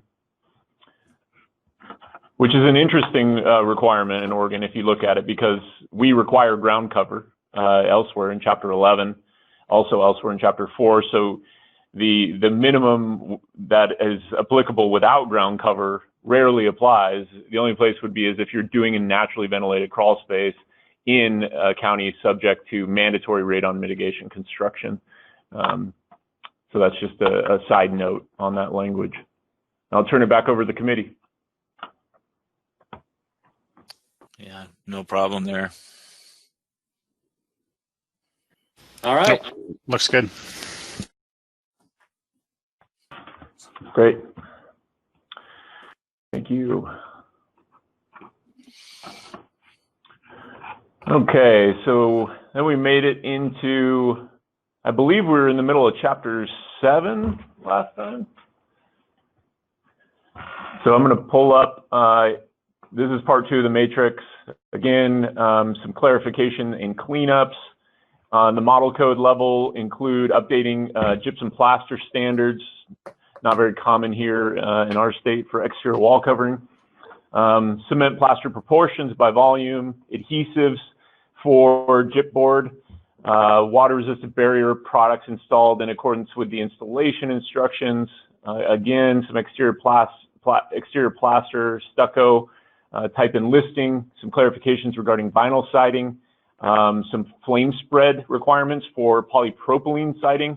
And then what they've done over the past few iterations of the model is expanded the guidance or the prescriptive attachments for when exterior cladding, exterior wall covering is attached over foam sheathing. And I think that will kind of segue into maybe discussions that have been noticed for the last committee meeting or the committee meeting on the 25th regarding energy. But just know that they have continued to add to that section R703, 15, 16, and 17. And then, of course, our modifications, existing Oregon amendments in Chapter 7 include the drainage plane, which is specific to Oregon, or a result of the Construction Claims Task Force work. We also have a kick-out flashing and detail at wall and roof intersections that I think even some other states have picked up from us. And then the exterior insulation finishing systems, the EIFS, where we align with revised statute, and that is ORS 701-555, that outright prohibits EIFS without drainage. And then I can pull the chapter up if there's anything that the committee wants to go through, take a closer look at. I'd be happy to bring that up, and I'll turn it back over to the committee. Thank you. So I just had a general question, Tony. There's several places in 7 and 8, I think maybe even 9, but certainly 7 and 8, where we've added language about specific to manufacturer's installation instructions. I thought that was already a general provision of the code. Why is it being added in specifically in so many areas? Or am I missing something? Well, Mr. Chairman, it is a good question. So in the model, Chapter 1, there is some guidance. Now, as you know, Chapter 1 here in Oregon it carries the administrative provisions. A lot of statutory requirements are contained in Chapter 1, and it is heavily modified. And really, that's more of kind of the order or the hierarchy of code, standard, installation instructions, et cetera. There's not an overarching statement that I'm aware of where it says that, the manufacturer installation instructions shall be used, ahead of, basically where a supersede code. Now there are certain very specific examples when you start getting into certain products like roof covering, wall covering, et cetera, where it restates that you shall use either the prescriptive section or this other standard, or you shall use the installation instructions in accordance with the section. So you're basically using both the minimum considerations of the prescriptive code and the manufacturer specific guidelines. Okay, thank you. Yeah. Anything else from the committee in Chapter 7 we want to take a look at? I think I'm good. Anybody else? All right. All those in favor, give us a thumbs up. Or I guess we could just say, does anybody have any opposition? Looks like we're good to go there. As far as cost impacts, most of this is national language stuff. So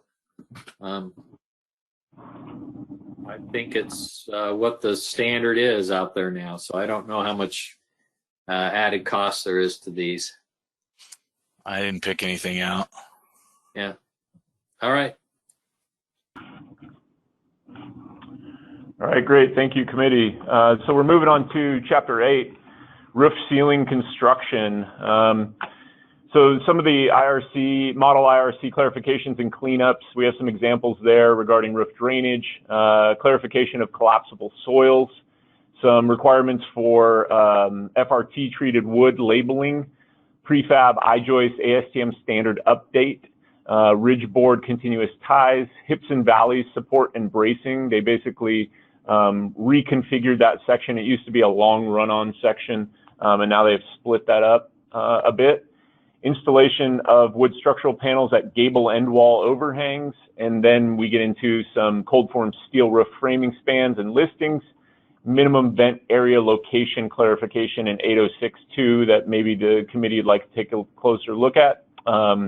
Organ amendments in Chapter 8 include obviously R 801.4 long-standing drainage control, basically where required by the building official, dwellings shall have a controlled method of water disposal from roofs that will collect and discharge all roof drainage in accordance with the plumbing code.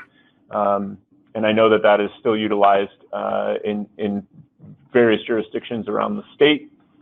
Then we have a 802.11 prescriptive uplift connection wind speed. So there was some linear interpolation done during the adoption of the 17 ORSC that basically would apply, cover the wind speeds that are applicable for our state instead of just having the basic wind speeds that are identified in the model code. And then 806.5, some unvented attic and rafter clarifications we may want to take a closer look at. And I'll turn it over to the committee. Thank you.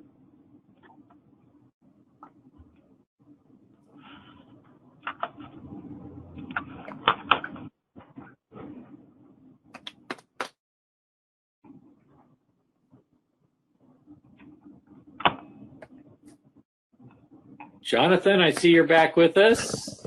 Do you have any comments on Chapter 8? No, I think everything was pretty clean in there. I guess the only comment that I'd have is, given our previous action on the seismics changes, it looks like BCD will need to go back through, and I'm assuming they already knew that, on the adding like the DO designation, because a lot of the current amendments are D1, D2 only. Yes, correct. Thank you. We already have that captured. All right.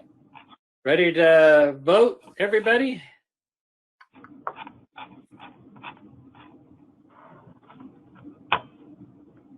All those in favor? Anyone opposed? Looks like that carried. Fiscal. There may be some impacts in there. It's kind of, these sort of things tend to be a mixed bag. Some things may go up, some things may go down. A lot of it is the labeling and stuff. I'm assuming that's all industry standard now, so shouldn't have too much of an impact. I'm not picking up on, anything specific either. All right. Thanks, Tony. Thank you. All right, moving on. Chapter 9, IRC examples of clarifications and cleanup. R90511, the underlayment application and alternates. They added some language there in the associated table. So various listings changed under ASTM within that table. And it's a pretty large table for those of you that are familiar with using it. It provides a lot of kind of intertied options for folks depending on the actual application. And then we have in 905.241 some wind resistance labeling requirements introduced, flashing in compliance with manufacturer's installation instructions specific to 905.28, 905.12.1 for thermoset single ply, now introducing the updated material standards, and longstanding organ amendments. Examples include the scope modification for wildfire hazard mitigation roofing, class material cover rating, which is kind of part and parcel to that. In 9051, we adjust for Oregon specific wind loads. And then in 90711, previously we had some very specific amendments in the re-roof section related to ventilation. So we can take a closer look at those now if the committee would like, and I'll turn it over to the committee. Thank you.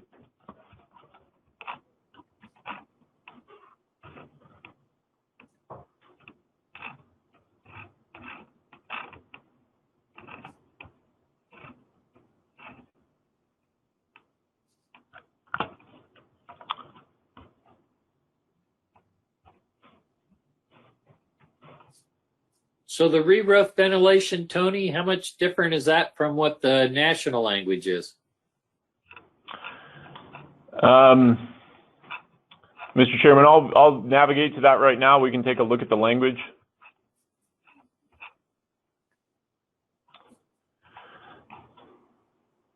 What you see here is in 90811, where the new roof covering is applied, which requires the replacement of sheathing. Ventilation in the affected areas shall be provided in accordance with section R806. I am not aware of a national model code requirement that is similar to this.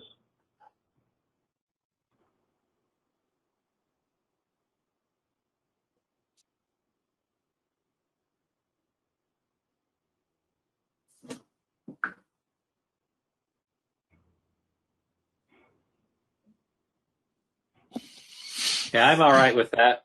Anybody else have anything? I think roof ventilation's good. Yep.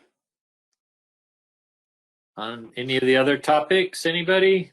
I was a little in 905.2.8 under the flash, back under the flashing there, in the asphalt shingle manufacturers approved installation instructions. Approved by who? No.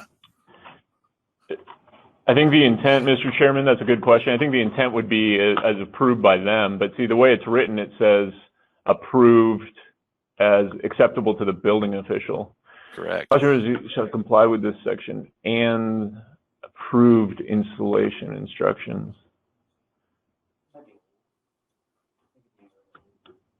Yeah, it seems a bizarre placement for that because again, it's going to be what the manufacturer specifies for the use of their product or for warranty purposes. So, yeah, I think we'd like to avoid getting trapped between code and manufacturer's install instructions. Makes sense to me.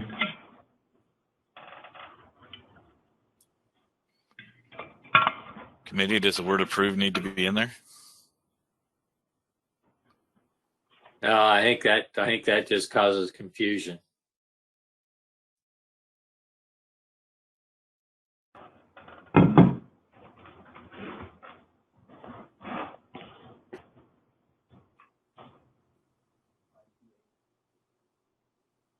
Everybody okay with that change?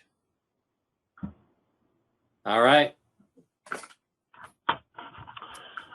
All right, good catch. Thank you, committee. We have strike approved from second portion of R90528. All right, are we okay with everything else in Chapter 9? Any other comments? All those in favor? All right, thank you, everybody.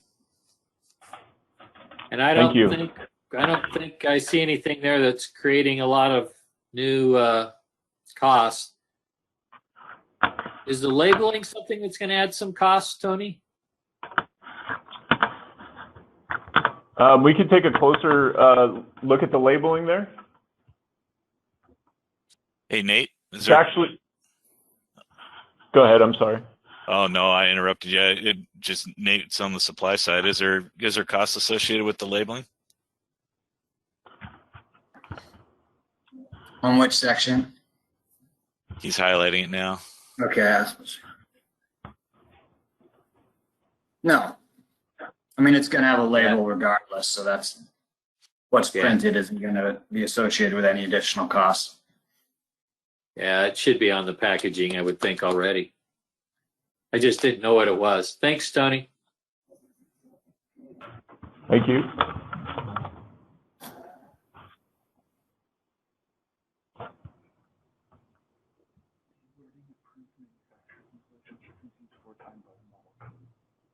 One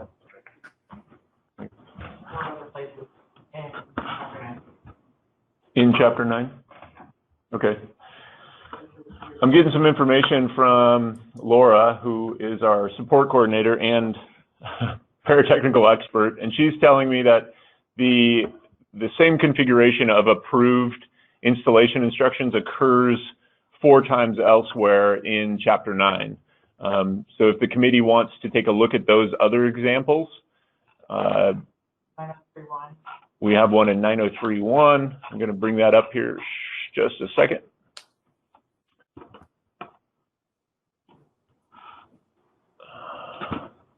You see it here. And in the original language.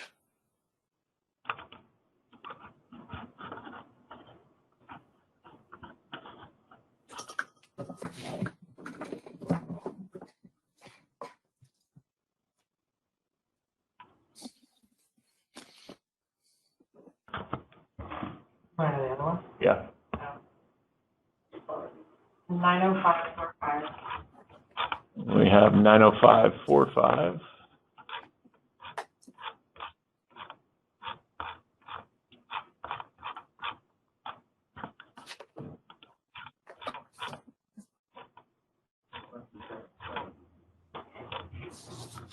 Anywhere else? And 90510 90510-2. And then 905. Which is the one.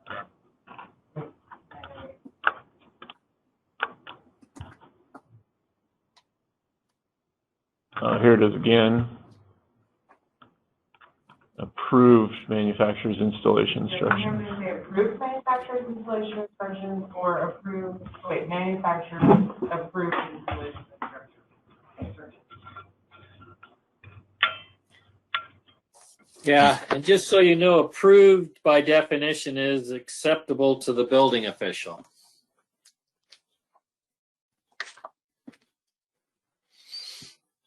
So do you find yourselves in need of overruling manufacturer's installation instructions often? And that's national code language.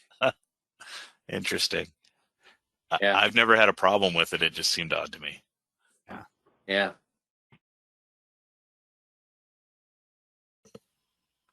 To me, it implies that there's more than one installation instruction available. And so they need to reference the manufacturers rather than some second or third party's interpretation of it. So I understand what it's saying, but it could be confusing. I think from a model code. Go ahead, Tony. Go ahead, Jonathan. Go ahead. I was going to say, I think some of it, especially for the model code version, I think the idea is that we've looked at it from the construction document standpoint, because I know we do get some products that the installation instructions may not have all of the listing criteria and those sorts of things. So like the example that Tony has up on the screen right now, I'm less concerned with that one versus the one that Mike brought up specifically, since it was worded backwards, where it's the manufacturer's approved instead of the building official has reviewed it type context.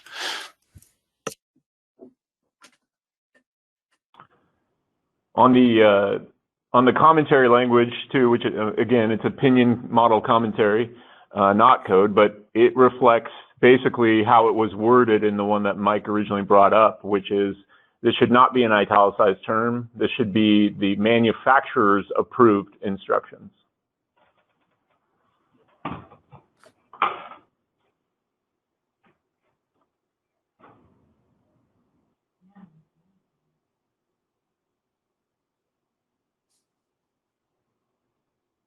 I like that.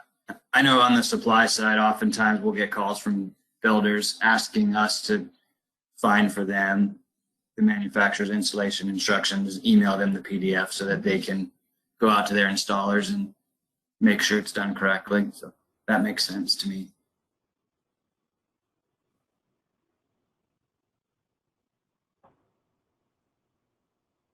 Yeah, I just know as far as our best practices go, we place a lot of emphasis on making sure that we've reviewed and followed the manufacturer's installation instructions. So, like I say, I've never had a problem with it, but it could be problematic having to seek a second approval from that for those manufacturer's installation instructions from a building official prior to or after installation. I think though this has been the language for a long time. Is that right, Tony? Yeah, that's correct. So it's not a change, and I don't think that there have been issues with that I've heard of come up. No, and in general, I don't think the building official in single-family homes gets the roofing manufacturer's installation instructions to review anyway, in most cases. We're happy with floor plans and elevations for the most part. I wrote that down, Jonathan. Yes, please, if you can encourage those would be great. And solar zones now, and solar zones. All right, fine. I withdraw my objection to the word approved. Okay.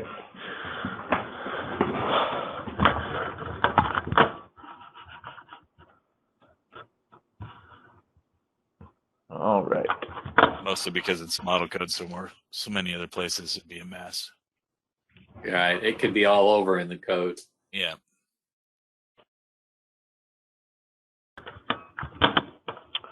Okay. Now we are moving on to Chapter 10. Is that correct, Mr. Chairman? Yes. Okay. Okay, so chimneys and fireplaces. We had clarifications and cleanups. Examples at the model code level. Really not a lot going on in Chapter 10.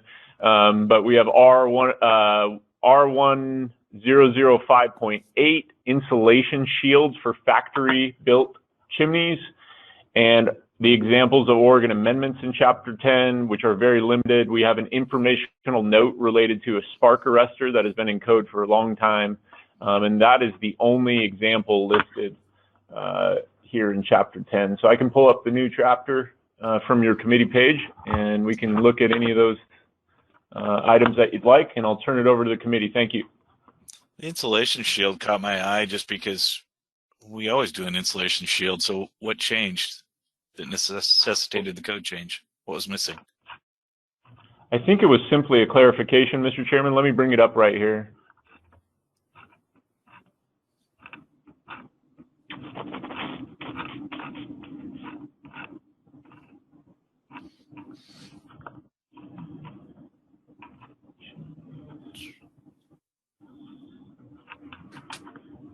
Here it is. Specific to a factory-built chimney, the language is in front of you now. So factory built is what was missing? Yeah, there was not a specific provision within 1005 for this, for factory-built chimneys as defined. Okay. I think the last sentence is the way it's been generally applied. Manufacturer's installation instructions told you to do it, so please put one in. I have no problem with it. I was just curious. Okay. Anybody have any concerns or any other issues? I think we'll take that as an approved, and I don't think that sounds like that's what's already happening, so I don't think that's adding any cost. Yeah, there's no cost. So this is the last item or series of items that was noticed on the agenda for today's meeting, and it is a closer look at the appendices. So in the committee matrix, you have the appendices listed, and then you have basically their existing status. Now there are several appendices here, and I will identify them in just a second, that have already been acted upon. So Appendix G here is listed as piping standards for various applications. That is as it would appear in the model code, because Appendix G was formerly swimming pools, and this committee's action is to recommend rescinding that appendix and moving in line with the model code. So that's one example. Another example here would be Appendix T for solar ready provisions, obviously related to discussion that the committees had at the last 2 meetings, including today. And it was also formerly the fire sprinkler appendix. So this committee, the action from this committee previously was to rescind Appendix T regarding fire sprinklers and default to the national standard NFPA 13D. So those are a couple of examples. Also, Appendix Q here is a model appendix regarding tiny houses, which is obviously superseded here in our state by House Bill 2423 and the associated small home specialty code established by statute. So just a couple of things to point out. We can go back to the top of the list and I can bring any or all of these appendices in their draft form in front of the committee page for viewing. It's at your pleasure. I'll turn it back over to the committee. Thank you. So Tony, the question I have is on the legislative work that made some adoptions. Is that's not included in the code anywhere? You have to go to the statute to find it instead of putting it into the code for everybody? So are you referring to Appendix Q and House Bill 2423? Yeah. Yeah, so the small home specialty code is established by the statute. I sent out some language. We've shared with many local government partners, just kind of identifying some information there, some of the flexibilities that the legislature provided in that bill. And that includes, as written in statute, it includes Appendix Q from the 2018 IRC. So it basically adopts the 2018 IRC, including but not limited to Appendix Q as the small home specialty code for our state. Right, but there's no pointer anywhere in this code that would send you to that, right? To the model code? Yeah. No, right, not within this specialty code, not within the Oregon residential specialty code. Just seems like it might save you a lot of answering questions if we somehow put a pointer in here that directed people to where they need to go for that. Okay, understood.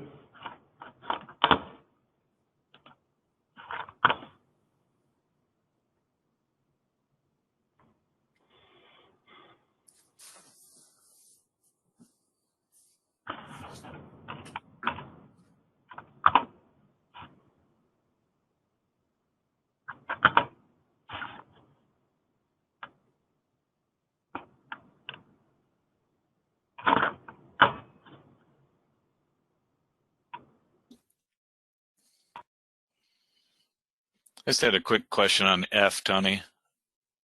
Sure. So your note there says no technical changes. It wasn't included in our review matrix. What were the changes then? Let's see here. I'll bring it up right here for you, Mr. Chairman, and bring it onto the screen. The proposed changes were related to I believe they occurred in AF 103.5, and it was cleanup regarding the tightness path. So previously there was a tightness path that referred to, I think it referred to most recently a BPA design standard, and it was identified as no longer something that would be followed through with some of the other mechanical provisions that will be discussed at your August 25th meeting. So it may be helpful to kind of tag this on, Appendix F into that that mechanical discussion, if that works for you well. That's where it's located on your committee page. It's listed under the mechanical provisions. Okay. And it is already noted as an appendix to be discussed during the the next meeting if we flip back to the agenda. Okay. Okay, we can do it then.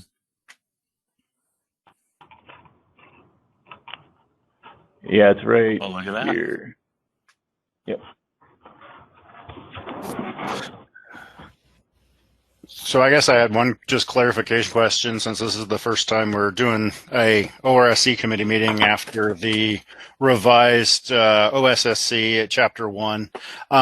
With the new divisions that we have in the administrative chapter, is all cases us not adopting them in the state of Oregon like we've done in the past counterproductive or causes problems for, we'll even throw Terry under the bus for this one, because I know Portland sometimes has seismic retro programs and stuff, where we have previously not adopted them in whole versus not part but can be locally adopted.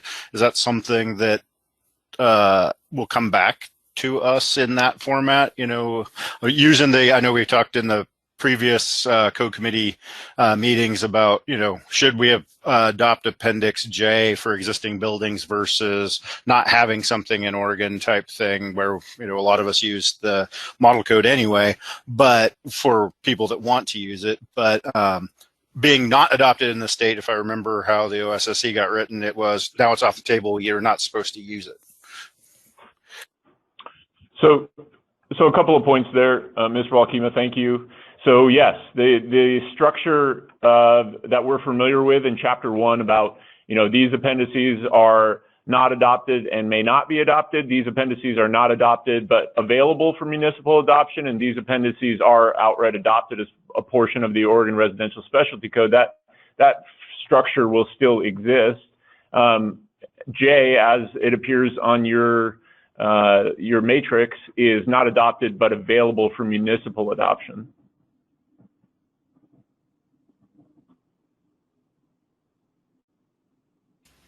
Okay, just double checking that we were staying with that structure.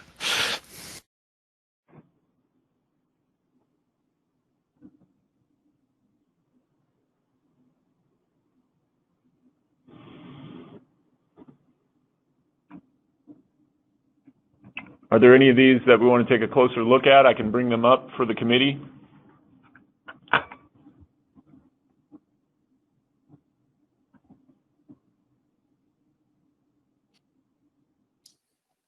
Not that I'm seeing.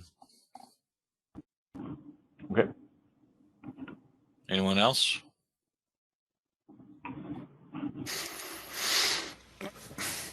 No, the only suggestion I'd have, which I can take with BCD offline, but for the change Oregon amendment we did for the patio covers, we might want to adjust that language under the exception to better clarify the glazed walls actually meant to AH 103, because the way we put in the interpretation, it just says as defined by AH 102, which doesn't technically get you back to what the minimum glazing requirements are. All right, under the definition. Yeah, because we just said as defined instead of as built under Appendix H.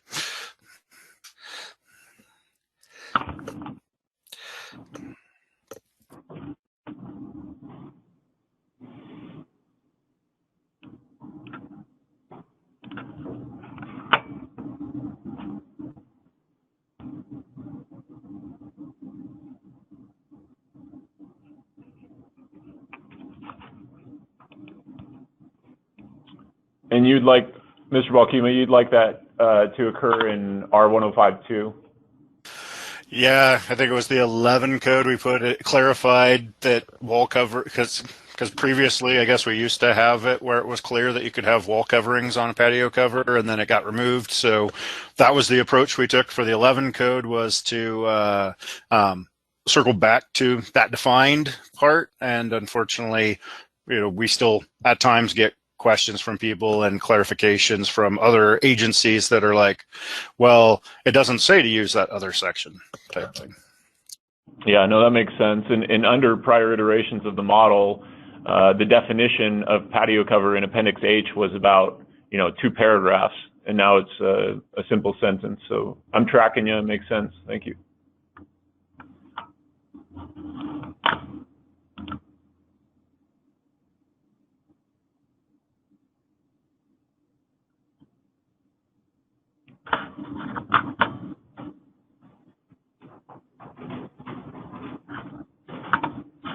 Anything else on any of these appendices,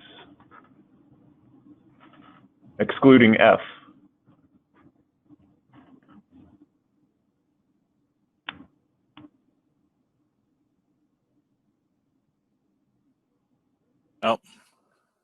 Oh, Terry's talking. You're muted, Terry. Sorry, had my mic off. Under the radon control, Tony, there's only a few counties that are under that. Is there any chance that will expand as areas are found in other parts of counties, or is that pretty much locked in? Yeah, thank you, Mr. Chairman. That's it's a good question. So my understanding is that was reflecting the legislature's action. It aligned us with the Senate bill at the time. So that's my understanding, is aligning with the legislature's action. So if anything, any action occurs that would supersede that, then we would adjust the applicable construction provisions as necessary. So it would take the legislature to change that then? That's my understanding, yes. Okay, thank you. Thank you.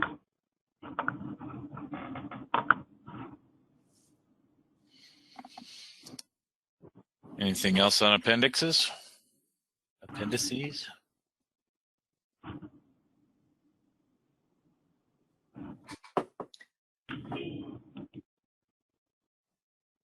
Everybody okay with, except for those few minor changes, okay with them? I think I am. And the understanding we'll be reviewing F at the next meeting.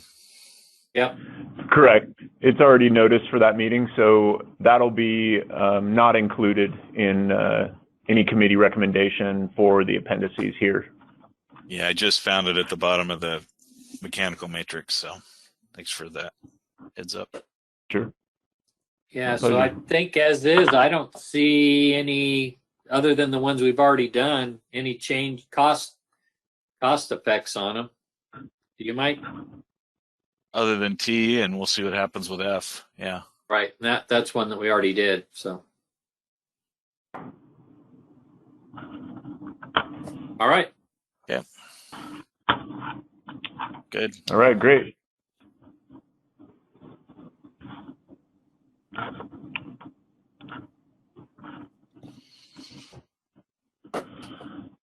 So the remaining action, again, for today, the committee was very nimble and moved through everything quite quickly, and we don't have anything else that was noticed on the agenda. So for the next meeting, a week from tomorrow, we have identified that note on today's agenda, and then we'll also be posting, Laura will be working on the next meeting agenda.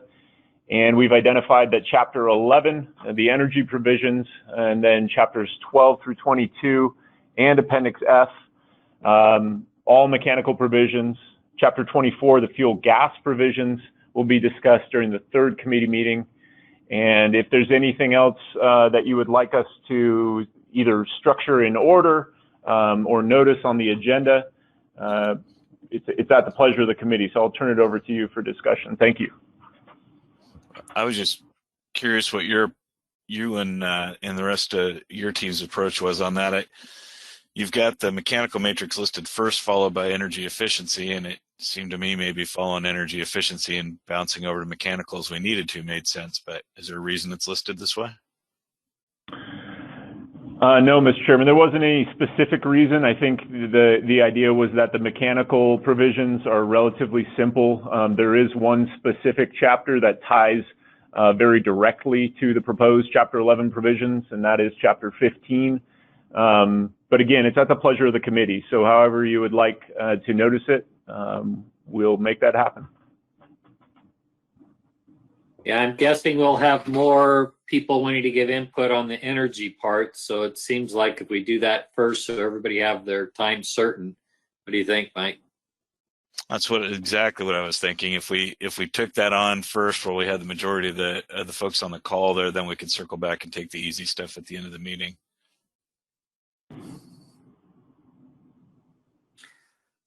Committee, any other comments or thoughts? Go ahead. I would like to propose, I'm representing Northwest Energy Efficiency Alliance, and we've done some analytical work for the Oregon Code development, in support of the Executive Order 17-20. Does the committee feel if we present 10 to 15 minutes prior to the Energy Code specific section discussions, I just want to propose an idea if the committee members would be interested in looking at the analysis work which Nia has done, and it's already been published.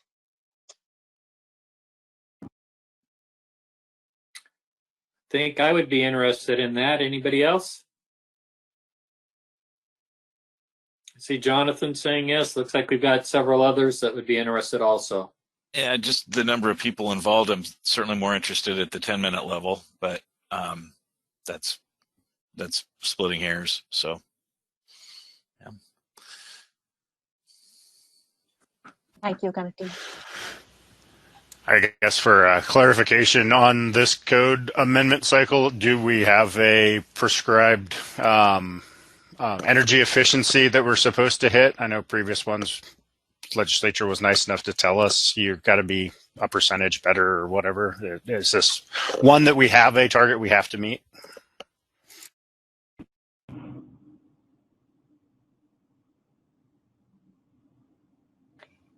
That would probably be a question for Mark or Tony. Yeah, thank you, Mr. Chairman. So the question was, is there a designated target? Correct. Yeah. Were we dictated we have to meet a specific target? We know the executive order one that's out there for a couple code cycles in reality, but is there a target we were told we had to meet?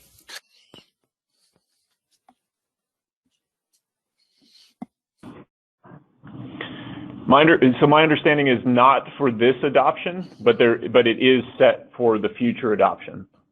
But my understanding is this adoption would not be specific to that target identified in executive order.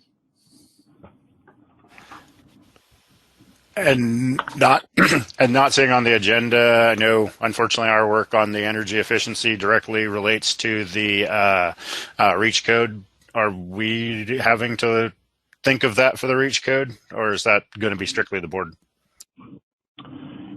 No, my understanding is this committee is looking at the next iteration of basically the base code for the state, for the ORSC, and then any discussions about a REACH code would subsequently occur once a base code was determined. So I had a question somewhat related to Jonathan's on the energy and mechanical provisions, and a lot of it's related to the executive order, and it's a kind of a unique situation where we've got the division presenting most of the proposals and the code changes. So is the division planning to provide any cost impact with that as you provide those proposals, or during this next meeting? Or will any of those recommendations be coming from the committee? The proponent format is different than what we've seen in the past. I'm just curious if there's any strategy behind that. Thank you, Mr. Chairman. So there's nothing, I don't think there's any specific strategy. So what we're bringing forward our proposed, technical work. I think Mark Heiser, he's actually on vacation this week. He will be there for your meeting a week from tomorrow, and I imagine he's going to have quite a bit of introduction. And as you identified, both co-chairs identified today, you can always stop and ask questions about costs associated with a portion of a provision with an entire chapter. And it is germane, obviously, at the committee level discussions. Does that help you? I think so. I had a question. Would we be looking at the current code in the light of how we would meet the Executive Order 17-20 in that perspective?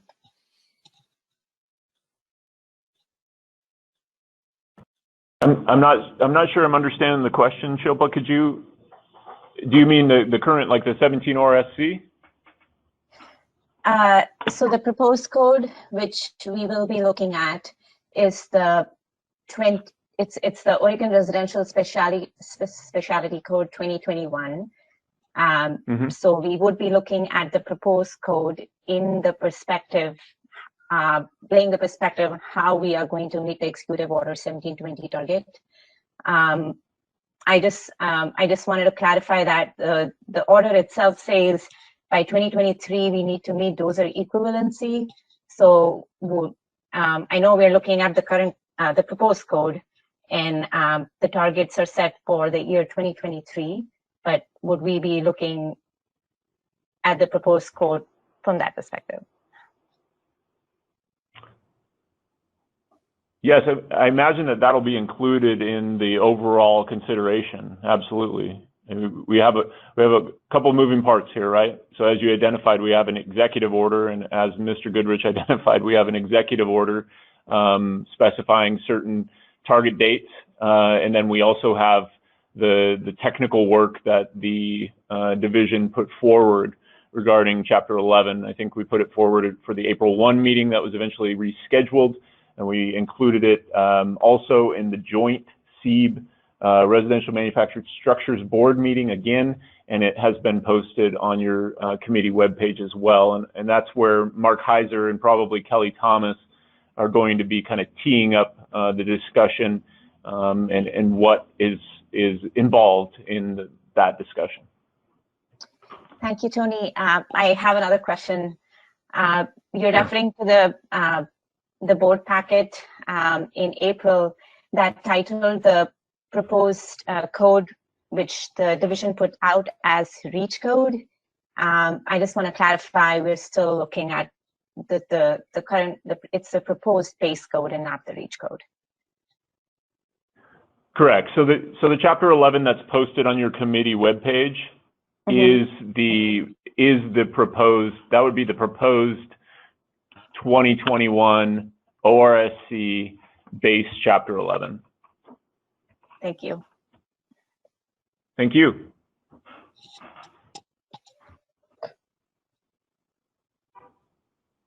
Any other comments? So it sounds like what we've proposed is that we start with the energy provisions, but before that we will have a short presentation on the energy stuff, and then we would start into Chapter 11 and maybe bounce into the mechanical code where appropriate as we go through Chapter 11, and then after that finish up with the mechanical code. Does that sound right? Sounds right to me. And then probably end up with the fuel gas provisions. That would be probably the last thing.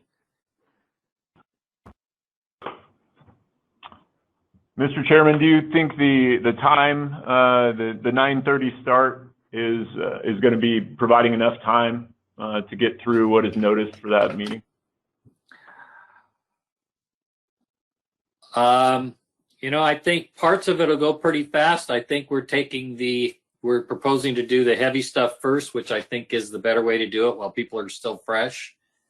Because as the day winds on, you know, may not go as, it's harder as you get tired. But whether we can finish it all, I think it really depends on that energy section and how quickly or slowly that goes. I think the latter parts should go pretty fast. That would be my expectation as well. Great, thank you. So I think if you're hitting at, will we need an additional meeting? Maybe, but if we do, I would expect that it would be a pretty short one because I'm hoping we can get through the hard stuff here to begin with. And sounds great. And if we're close at 4 o'clock, I'm assuming that the committee wouldn't mind going a little bit longer if we needed to.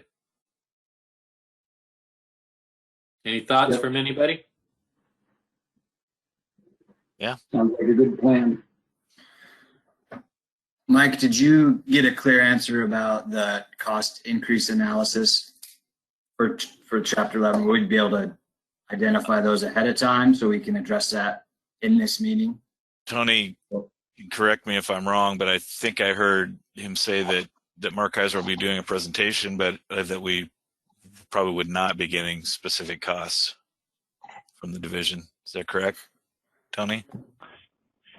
My understanding is that Mark will be able to easily point out the areas of proposed change within that draft Chapter 11, and then a committee level discussion about any associated costs, as you have been doing today, would also be appropriate at that time.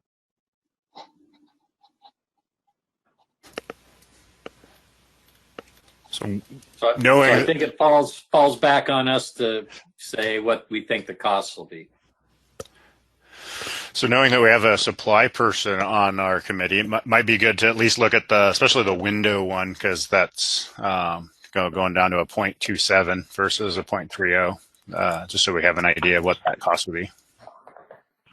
Yeah, that's what I was asking in advance, I suppose. There's quite a few installation categories, which I don't supply specifically, but might be a good idea to go through this line by line and look at some areas that we could identify ahead of time, come up with some numbers. Obviously, I know it'll be offset in the future by energy savings, but it's the additional upfront cost we at least want to be able to delineate now.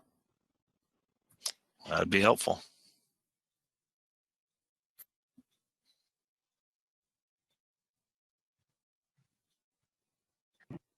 All right. Tony, you got everything you need? I think so, yeah, Mr. Chairman. Thank you very much, and again, thank you to the committee for the time. Volunteer Army, we really appreciate it. All right. Thanks all.